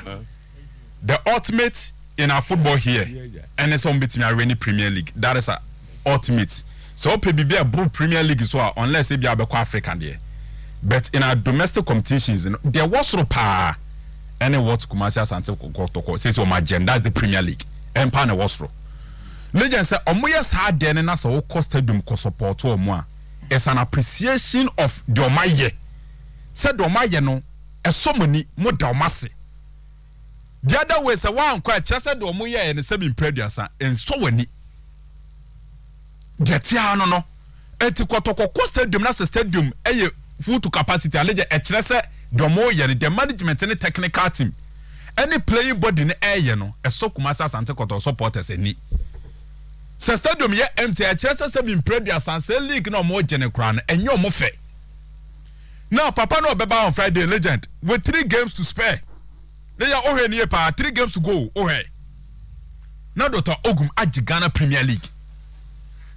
And to know better now for their lose 9 points trot mo betime lusu ni nyina but no wa Ghana Premier League no e dey amakuma Asante Kotoko such a person and such a figure say nyame odum na say Friday obaba betena asan so aba bedam ase obaba bedom supporters na ase na owia ode na no atum say mesra mo on Sunday mo bra na mo ba be support ye say my we yes anoma we nyina just a place we say mu nyina na say stadium ye empty on Sunday me ba ha the following Monday legend we supporters in anima na catch them say we highly ungrateful o just koto supporters in anima on Monday so man kwa o show money man wa show mu nyina anim no catch them you look into the unit power show face to face na catch them say mu nyina you are highly ungrateful mu nyina eti babia Dr. Neta position ho ene kotoko management na position mo no legend I was saying nyina ekọ na ekọ support o mo me are happy because legend papa we buy no Unyan grant any interview, it will be the first of its kind. And me sure say on the money, huge audience power on Friday. So by Unyan grant any interview, say studio interview one-on-one, sir, Unyan grant back. The all yin what do you call it? Post match. This is the first time of Bebaha. And normally what you do in say official be baha na so addressing supporters, you give opportunity to supporters and say almost some more questions. And to me assure say Obahana supporters will have that space in this almost ni coach in binyasa interaction. Cause I know my na aboma. They changing and they say on Sunday I was say you need to me kwane support Kumasi Asante Kotoko coronation. Legend Mami Rani say Matome Boasi Ashe squad na legend be you initially meeting ho na ye be yire pa. Squad na dey call confirm and breaking. Breaking. Say Crystal Palace Ahmad Jordan new contract. Yeah, I confirm. Until summer of 2023. Yeah.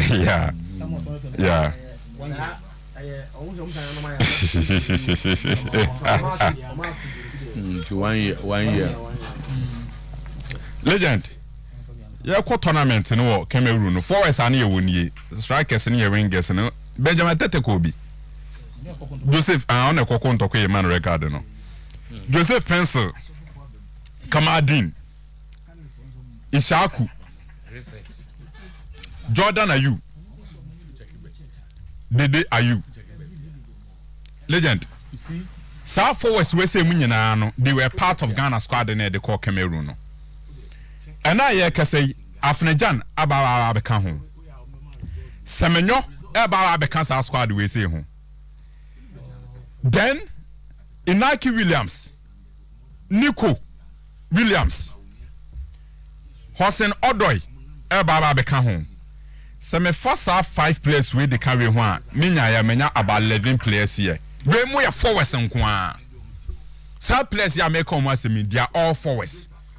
Me fa Tariq Lamte, these are defenders. These forwards and kwa na make come once. Legend. Ghana Blasters na wo sisi ano. Some players will lose on positions. Players people lose on position. In fact, once I inviting here, welcome some players we say we know. I never go say they 2 minutes say. Players be able lose on position within the Blasters. Intelligent, ebi abeti Inaki now we happy say Inaki Williams eba. Ebi a yenye squad ni we ebi a Shakwa Frim and Joseph Pence and Kamadin. Get no. So at the moment we can be happy over the moon. You be Nike Williams, Nico Williams, Hossein Odoi. But the tenses are forwards who are mobile in a say. Say, oh, player B, I didn't call Cameroon, and wire forward. Tisa Joseph Pence, Kamal Dean, Ishakwa. Some players who say, you better drop him, you know. A free banner. A free banner. A free banner. A free banner. But so when your opportunity to call Japan, Ebia or Boka Crown Hono, just maybe a bit me I justify. But the good thing is that Rebe creates a competition na ye peno. And it means that we a player within Ghana Blaster forward line now. Medical Kassim of Fias, only position, what mean top position, and with the arrival of these players, what mean top position, and to Jordan Moy extend on more contract. The key figures within the Blasters.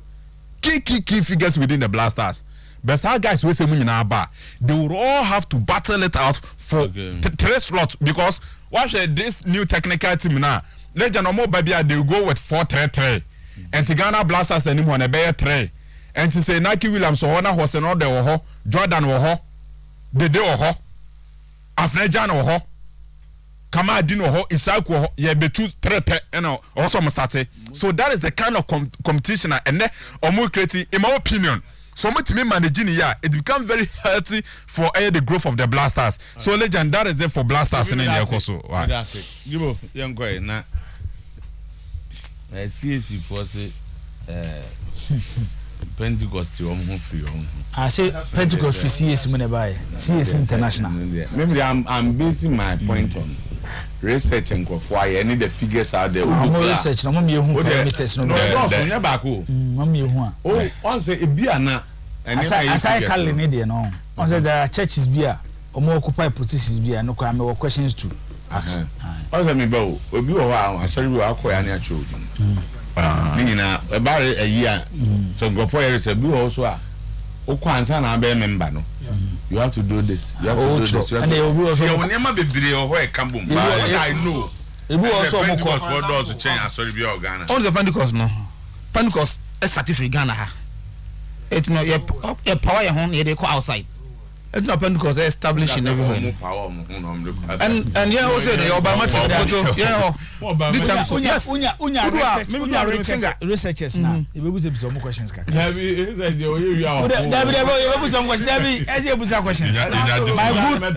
My junior brother Sasudan kwa ema information bi wa ha. Also masoro ko na ye o Methodist ni. O masoro ko na ye o mo de. Especially o mo ntimi ntworo ntimi nkan no. Na ye de ni si won to no number no afele forms no de ama ne sa anyoma. Aside Catholic ne Pentecost me see the other churches. It will be difficult e wo Ghana ha say. We top 10 churches based on numbers ah. We see Adventists in count no way. I just but Catholic the basic no more see. Say Adventists in count no way top 10. CS in count. Pentecost one the legend here. So we say earlier. The research omo. They say baby omo. Pentecost. Yeah, they came to them. Yeah, Makion starting on hunting. Oh yeah, sorry.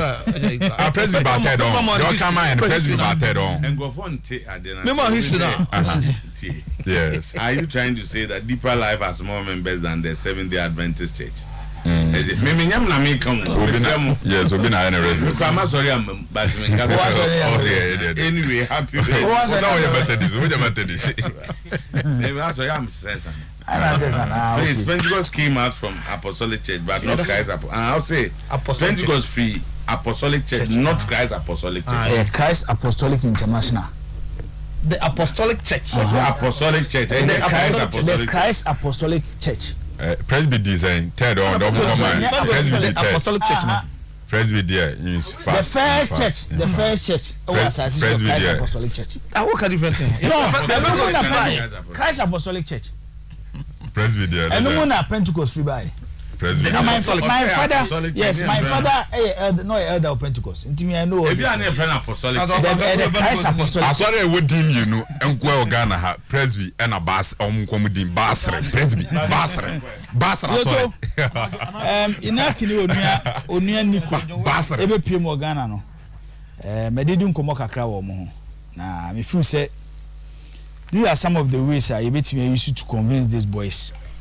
To young woman, to understand Ghana how our tradition sit here. Say they see a new ma before they will accept to play for us. Yet here you too. So what the Ghana for be 10 million.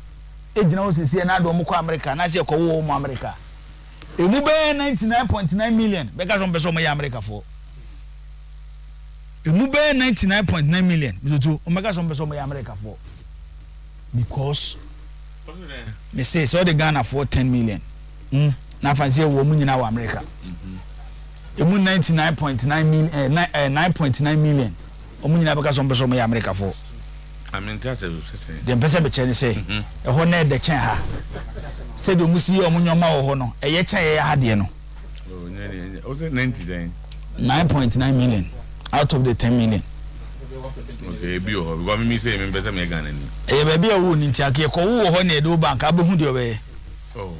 Me I want to be a Ghanaian. And I'm say see ko wo o ma me no boyi Mr. Otuo Acheampong be ma boada a wo furu kumawu so ko wo USA Columbus Ohio ono ma me so to the me jena e ho ne ye wo and e bi Obiana abuche bebe no to free ho See, I'm something 99. They say 9.9 million. Tika, Oma mo boyo imagine some person baga. The same year Ghana ni papa. Say I same year Ghana. I say na make no. I want to be Ghana needs me free. I want Ghana needs me free. I kwese me ko penkrata. God bless our homeland Ghana. Once ye no. Ade ha na dey man ye no. Say ye be kan okra. Mi so tu. I want Ghana need me sorry because of penkrata, but mo de mo sorry ma so me penkrata. Abrofu be apply for citizenship. Oh, way. No mo grab it now. Eh kakra bi. Okuze okwa yi a, dey say okwa American embassy. Okwa American embassy. Say so my booking na ma booking no be just 2025. Booking is Ghana for na ye. Oh, men can say ebini ho. It's what I'm trying to say. Say Ghana need be finding itself in that situation now based on say the almost system ni sitie. Any say the serious no. Say wo convincing say on system baby aye wo no nomra e me bibi ma Ghana. E say passing through a lot of process. Ansana nipa no o hu say the sitie. Enti Adana yene Madagascar boy na hu Tarek Lamte was stadium oni mani age anya hwe Tarek be hu se ise Ghana na meji tumie no pitch na na ye bobo wo so nye bi ni England ye no nti ese me madwene me ye ni ye ebi ase de esi enwoma wo ho no me ba ha na maba be test ese ni sie no reason why the Inaki brothers are in town and they say at least this is the first time they are here. Okay. Omo ba be the Ghanaian culture. Mama no papa na ayese adwuma no because when the FA pushing na kini onua no what they were saying is Ghana no kura no omo ntinyo ma ase say what me chana say want to be a Spanish but omo use omo mama no omo papa no zoto ana omo ya omo adwene say omo don beba Ghana no mate Ghana na se because ye dey a omo mama no omo papa ye Ghana fo omo sore ye maache omo koda amaadwo omo ka ho bi into the best way ni say eni omaba omo beti Ghana ase omo kwa ye be start omo process no me maka se Ghana ni bi owo wiase ye tie amstutu ne bonde mbo wosoro no si ye ko World Cup ne ye ko yade a ye nkobo Inaki di the first name e bebo ye Ghana ye nkobo Inaki Williams ye nkobo Nico Williams ye nkobo Callum Osnodo ye nkobo Tarek Lamte di ansa ne abo Ghana e Ghana ne bebo ye di first ye tie zoto enyoma ni bi ama Ghana ye popular mo amunye opportunity call Germany 2006 say mo do abrofo ni bi kwa kajam zo monte Ghana da one TV we broke the Ghana ho yes but because of there be Ghana ni bi any say Germany ho Ghana ni bi any say Germany ho eti enyoma ni bi am so too here to get these boys which me in full support of enyoma na ye koso no. We need these guys for the World Cup 2022 in Qatar. And then you against France, Argentina, and I'm saying Bahrain who say we are and Saudi Arabia. Are you from you nebo? Aye. But monya two.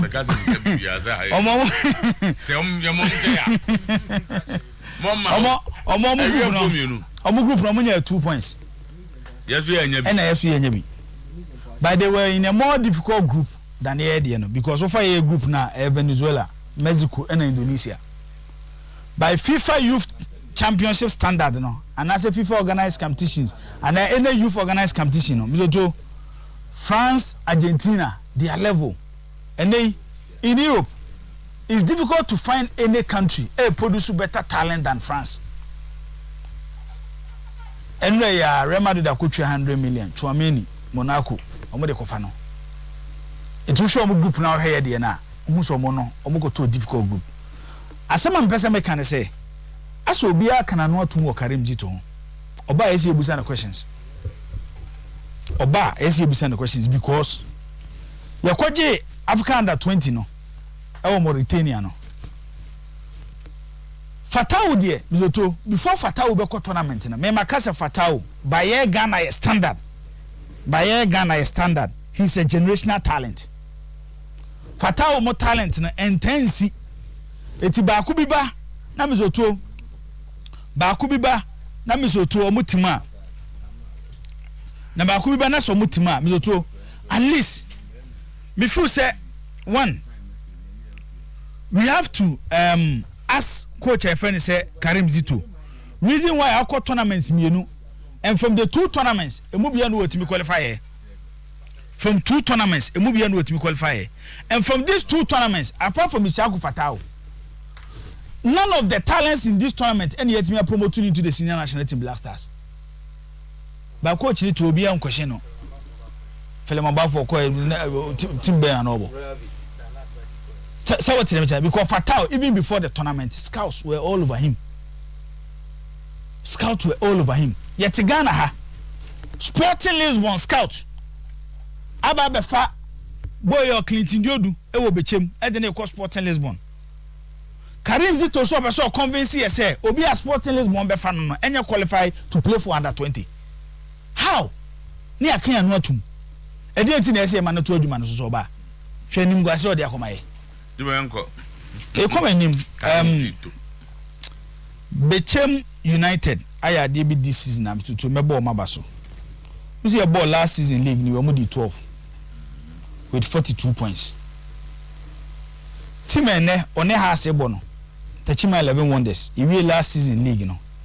Omo di 11th with 42 points. But now they are fighting for relegation. Bechema move from last season 12 no mudi and by position American. Currently a league log na Bechem United at that second. Omo 53 points. Massive improvement.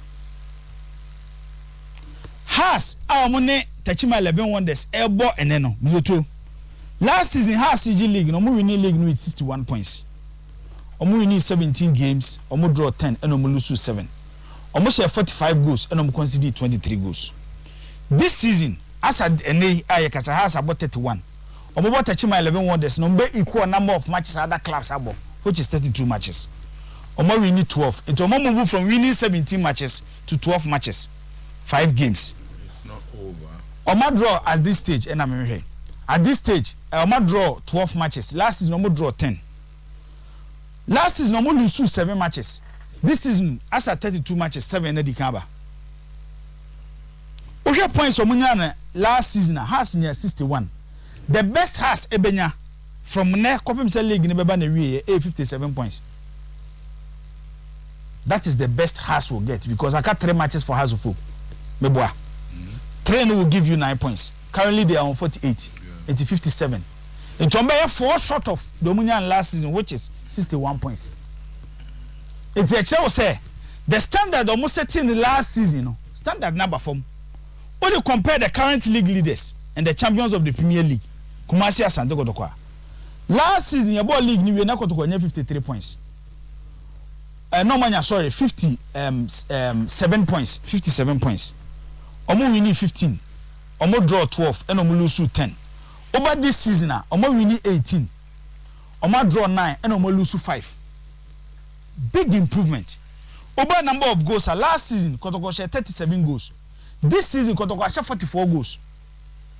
Number of goals, omo consider 22. This season, omo consider 19. In the league, last season, over last season league now, team our share goals do pa zoto e wafa. Almost share 46 goals, even more than Haas no G League, you know. It's a chance say, and they say offered by Ghanaian league standard. When Kotoko appointed Ogum as their head coach, Adeba acquired the back Kotoko team last season because defensively they were good. Because we conceded 22 and they conceded 19. A goal scoring. There's so much more goals than the almost in the last season. Makata Sometymer 11 won the story no. Na Oma 7 na siasa kan no. Se ohwe omubo any individual quality players omuwa. Omu problem nyina eyekom. Ena am omugina ba bi omugina. Me starting league no. Me hwe teams nyams se wo team you be surprising league no ma e bechem any Sometymer 11 wonders. Ba yebo league na chira medidi nkomo watachima na anam ko hu say players na ho chire wo mo. E kom so de won timi fa mobo. It's definitely say yentimi am motivate players na. The Techima will ever want that say they will fight for relegation. And then to South League table no and baby omoda 16th position with 34 points. We share matches aka survivor by then the amateur Techima 11 wonders. Okay. Because omo winning has in the crowd with the emphasis in case they win against us. Their next game is against Wafa. Their next game is against Wafa. Based on the league standings in Nino, you cannot say Wafa a relegation. Untiminka. And games ni be abema Wafa believe so bet me at league in one of them Techima 11 wonders. And then ama fe me yati asese Kim Pfizer is safe. Kim Pfizer is safe. To say me hwe matches na kana it's difficult for Kim Pfizer to go on relegation. It's in a game na because so e wo Techima too. I'm looking at 1-1 between Techima 11 wonders and it has a full 1-1. Yes, because of time. Na kan be say me ye Kotoko team na djuma kakra. Ma kakra me kan say ade na ba be a national problem when it comes to our league. Supporters of Monko Stadium. But we have by numbers Kotoko de ne ha adwene pa. Based on the number of supporters of Mo as a football club. And they offer baby easy. Some so to bet me numbers. And they make arguments. But the emphasis say even Twitter. No Ghanaian football club and the one numbers change Kotoko. Kotoko ya around 620,000. And on my subscribe to me follow Asante Kotoko account. To the young fan say based on this number. And yet there you be our follow bia na Kotoko ni 640. And you be our follow bia na Kotoko ni. It to the young fan say omukura 70% of the number. I will host CCA. Plus other share say the supporters here they na. Any numbers no munya this season na. Maka said the problem started about there from 2012-2013 season. I will be say open solutions to it. Meaning say Kotoko bo Africa na. Attendance na ye hu league no enye the same.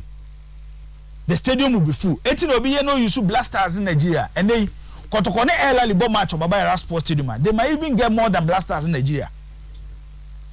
So Kotoko ne work able game of Baba Sports Stadium. The number will even be bigger than Blasters in Nigeria game. But Sunday and they from Ejuma start here any baby omoduno. I think at least Kotoko enya krano. There should be 20-25,000 supporters at Baba Sports Stadium on Sunday.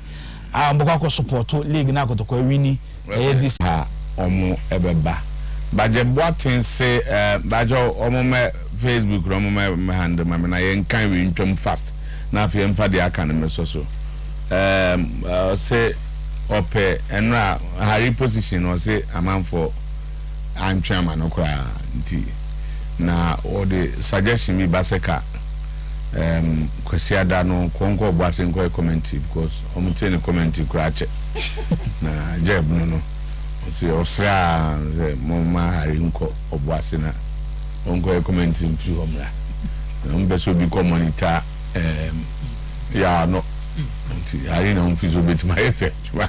Kusi Francis a Chelsea or was a Japa at African Bakayoko Kusi that's money Mike Ndakwa say as usual East Connecticut East Hartford Connecticut or Chia Kotoko for winning the GPL. The greetings to Kwekwa Samuel Mensa to Kumniba or Sipedo to Ibo Boateng or Atman Nebehini. Also there are two clubs in Ghana, Kotoko and the rest. Fabulous the greatest. Blah Kojo Inyolo or her program no or Genius Men's Kitchen from Antoniata. Michael Osu AKC. The idea was from management, not from any supporters. Why are you like that? Okay. Kobe Queen. Was it time? Okay, thank you, Kobe Hedasi. Gideon Blessing say, see, as the circles didn't choose that guy, don't blame the management. More pesado. Alex Ben Max said, it is management committee, not circles committee. This is a simple thing that anybody should understand. It wasn't any good cause you were championing. No, Alex Ben. Kobe, you know, Zadal Metia, me go having Kwamitia, say Kumasi Sports there. As are the limit our scoop. Just say, yeah, national, Bunia international. Kumasi journalist. Charlie, yes, Chemu. So I title there, we beg. We beg. Yeboah Prince first I will say monitoring the best sports show loud and clear inside town also. Star Junction. I know Kofi from Ponce say in hurry. I say my break kakra. Actually, yes, the moment go break. It's break time. Mike Perez, last season when House was winning everything, see how supporters were trooping the stadium. And they are now today Kotokas numbers. Kotokas won the league and supporters are not patronizing their games. What does this tell us? Did they win it genuinely? Oh, Manoko Kudakwa. Zaki, to stop this, how are they able to force people to the stadium? Do they control the finance of the supporters? I personally used to go to the stadium. Never will I miss a game in Kumasi. If only I'm around since every days, but I could attend just 3 seasons. Any reason? It's simply no money in the system. What I say exactly to was the stadium Konubo Niska? Oh, come on, the original supporter Niska. Okay, so Hernandez Nanabo was a good morning. I'm watching you live from Hunter West, Aguna and Quanta. Please update me on Man United transfer. Man United. Okay, Safo Kantanga, thank you for your message. Kofi Asadu said Nana Kwame Dankwa is best candidate on the part of the circles front to represent on the committee. Gideon Blessings says if the circles don't choose that guy, don't blame the management. Okay, I think that is read already. Tino, Bremen Nafi, and now you come from a Ghana for you now, say Unisem Cement. Just Grace Race. Grace Race Company Limited. Yeah, but did you maybe about TV? Aye. Now come on, but Go TV fella be and I say, oh baby, how challenge be a Go TV be a kind from Go TV. Aye. Yeah, they be my man for maybe a line. Yes. Near this segment. Into contractors are concrete blocks, tires, plastering nano. Unisem cement no eno mokoto ne bono nso ewo form ewo market ne so a se de obi anya gye atum se Unisem cement Great Race de bae no ama Ghana adwuma na ye dirty wo ya so adwuma schools adwuma individuals a bo modern nso be Unisem cement 0273 664 441 Bravo Santa about Unity Oil ehwe ni mu hwa na Kofi Herbal Center emprempren de Ghana for kogu entonso ni nyina ne se etwere edam koko na ni nyina mu asthma cancer no Otuo Acheampong na asan ababiem ene nti bomodem gina na number na sisi na frɛ no 0549 732 651 Sister Macro anunso na denti no wo ba dwa so a no abusa se obomodem apebia to obi pe Sister Macro obi pe sardine obi pe pichard ni nyina no eye adum pizza pampa so asem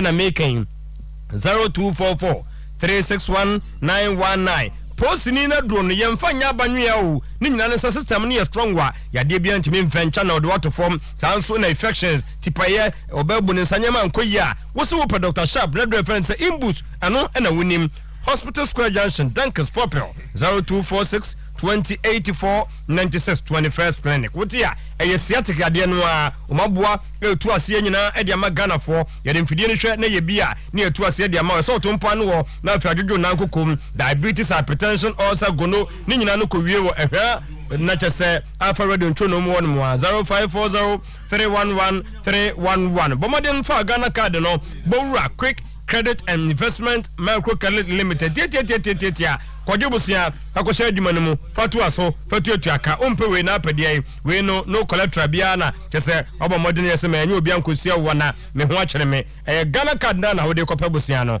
0596 920 833 0596 920-833 quick credit number no Natural Company Limited yeguso ebo adwuma bibia ye natural tina me kamfo True Man capsules e dia ma won be ma du ba bia nya kasa bebre ye dro na no no mu oba na kasa be di ho danse zampa wo be ma mu wuta jeje mu ntam do wuta company usisi ho nkwamwa no fom eno nti wutimi no oba na wo so nanso emfa ba emma wo se wo True Man capsules kolena ka ba da ni heba kuma se die no 0204 616-161 Bema bia ye takum nemom wunya de wo jensen black pepper turmeric afrade ya ye friends tabia takum no a enyini ho di ene ntuwe ya ene sachet form musami fo anom asofo enom wote ya wonum gura na afia hyase wono oba ne di mpam agura feel ne ye deep no musa mpanya me koyi di amount 0243 68 6861 0243 686861 Victory Garlic Mixture yimi numbi wonso numbi wo sister no be strong odwonso ne mfro yie wa nhwe na wa mpa no akire kwan a ye de pipe boko akoshem ni nyina mu nso no de na ho nsa ta po cha bomaden na kope Victory Garlic Mixture bi nom na face system no enya kama 0242545633 high sense guys mandika kan wasam say na say the electricity tariff no AC cost no we here brand bi asidemu a bosome entwe kora ketewa bi na betete wo temu a mo pe water dispenser microwave blenders rice cooker kettles irons no yanko ni nyina so ya washing machine smartphones ni nyina no high sense na dem wa 5 years warranty ni bo no so no eye kama takwa mankasim oboase sunyane tachiman kumase ni nyina no high sense brand no was everyday prices everyday people kama faith homeopathic clinic ya drew ahenema kokoben konfo joma wo papa eye no nketenkete na dem wo fibroid diabetes asthma hypertension mebote no ni nyina mu no ye kokowie ewo faith homeopathic clinic de wo kɔ nanim yɛ sereɛ de wo ba so nanim yɛ sereɛ bomadem na frɛ no 0246 728 675 0246 678 675 African Origin Travel and Sports Tourism say the Ghana buying at the 2 million amano some more money host under 20 championship e to draw e Costa Rica America no mu na doboko ukofa ba bi obeba jusika edi ni nyina mo so no ye kɔ Birmingham 2022 Commonwealth Games no wono na do ebekɔ we no wunya bomodem etua 5000 Ghana wie pe na just visa no ho nyema nyina no ya package dia ma kama de o hia etietia wunya police certificate wie pa na for the passport no abawura African Origin the office bia no tenie a North Ridge opposite Switzerland Embassy Accra and America the number no na friend no 0544 347001 0544 347001 ebra person ko Costa Rica and afi UK Commonwealth Games no a African Origin and do ebeko boss player that's it now I go TV wo bi Debut. I also utie nsem we na fantastic. Ehia. Na enemi bebusa nsem. Na se utimi etwa uyi asem na normal me. Yes. Anti I am that saying. Yanga do director. Okay. Hamza ni na Alex ni. Yeah. Mebwa Alex. Ta. Na George. George don't put one answer. Mebwa. Go at them say want to say Hamza the trouble. My music on same way. Na me na me call phone line so ma ba. I go TV box say we went try we try na me chewa there. Go TV. How much is a box of Go TV? Ghana. Me to me dey I like the answer no. 120. Hey, ya tisu who mega Jose say. Na mamda mamusa obi. That's all the obi. Na Go TV omo free to air channels. And I say omo ni bi. Say I got free to air channel na. So untu akwa ni twemu a. Utimi hwe. Odi ene bi woso sa. Ene odi ene etete de. Say me tell maybe 120 dey na. Okay. Na I'm the one amusa so Go TV omo 3 colors no. Uni mo tima ka omo colors no. Go TV come on so much circles. Yellow and black me boy. The circles colors ni. That we dey Sometymer. Sometymer. Green one but we. Man who green no. And when Sometymer. Black, yellow and green. Okay. Now Go TV no mo colors no. Go TV okay. We can't do all green okay. Now you got a campaign tagline. She say Mrani Ben Go TV no mo mrani. There's almost a mrani be at the bow. And so okay. And show be a friend regimental. Oh, me ba.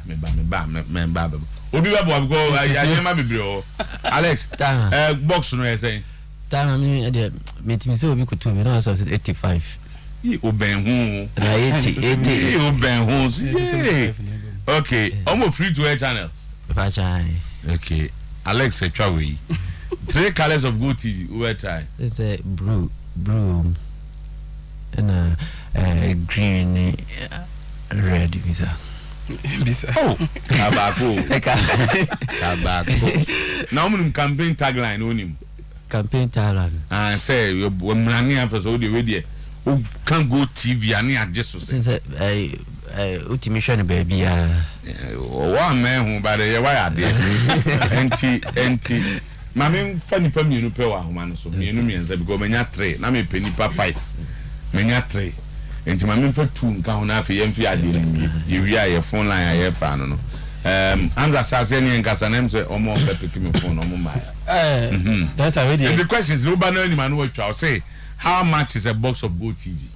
Who we know your souvenir? Do we have free to air channels on Go TV? Yes or no? What are the 3 colors of Go TV logo? Okay. And now, what is the new campaign tagline? And finish the name of the show, Regimental. And also, Uchana. That's what I mean for 2 now. For the Akanya Mamo. Hello. Yes. That's went to me. Yeah. Hello. And I say, okay. Hello. Yeah, me too. Solomon. George Wahana, Alex. My name is Mama Son. I'm the George and Alex. And my pa, on my Potocotino. And you put on show my pa. Now, what did go to you go more then? Oh, yes, you know. What is on me? I'm overpriced, you know. Yes. And 99 cities. 90 pesos. David. I don't know from Go TV. The box of Go TV, no. I mean, country 89 cities. And 89 cities. And I don't know what is so. How much? That's a number from 99 cities. Go Toby. And then you understand. I mean, that's Alex. Where you go ask him? I mean, don't know what a big match. I have been a supporter, you know. But you play not on good day. It will be more demon players, you know. But this is Yamanaso. I do look now and I met my son, the best of the supporters, you know. We never take him next year. Never how many people in the medals in the 2 players in his end. This is how you go to power when the medals and medals and the middle review. I am maybe. Hello. Okay. Onu I am done daily. Hello, good morning. Yeah, good morning. Quick one. I'm a person who have been a Toast market and Papa happening. Kojobu, yes, go TV, saying. And they are opening patch already and in call. I'm used to Naka come on, can't the Bobo Club, myself and do 4 hours. So my team could my best day. When you made my duck with Yala, yes, you are supported. Junior, I am caught. Don't question a Baba as well as my near Fana, a voice nothing. Your boys from Mapunko could be at your mind. Opening me down to my crowd. Thank you very much. I say I'm fine. Yes, I have a moment. Hannah. Now, I'm out for the messages by our sorry no home. I'm out for say, okay, Alex. So as you mean, can you say your students are listening? I don't teach any. If I try. Away. Okay. Met me. Away. Collins. Senior. And as a Conongo. Oh, let me catch a Conongo. Another say cook as if you are Collins for me, a coach share on your Conongo, master, coach share on Mama. Oh, okay. They say you're going to This one is and here, Gravy, as almost say, we're I'm not matter with you. That's a video, Bolivian. Yami Adma Sunday, a boy coronation, your name, Elmina Shacks. Now, as Ashanti Regional Circus Council, your regional chairman, also may say, you must support us. Now, you're Philip Baba. I'm going to away.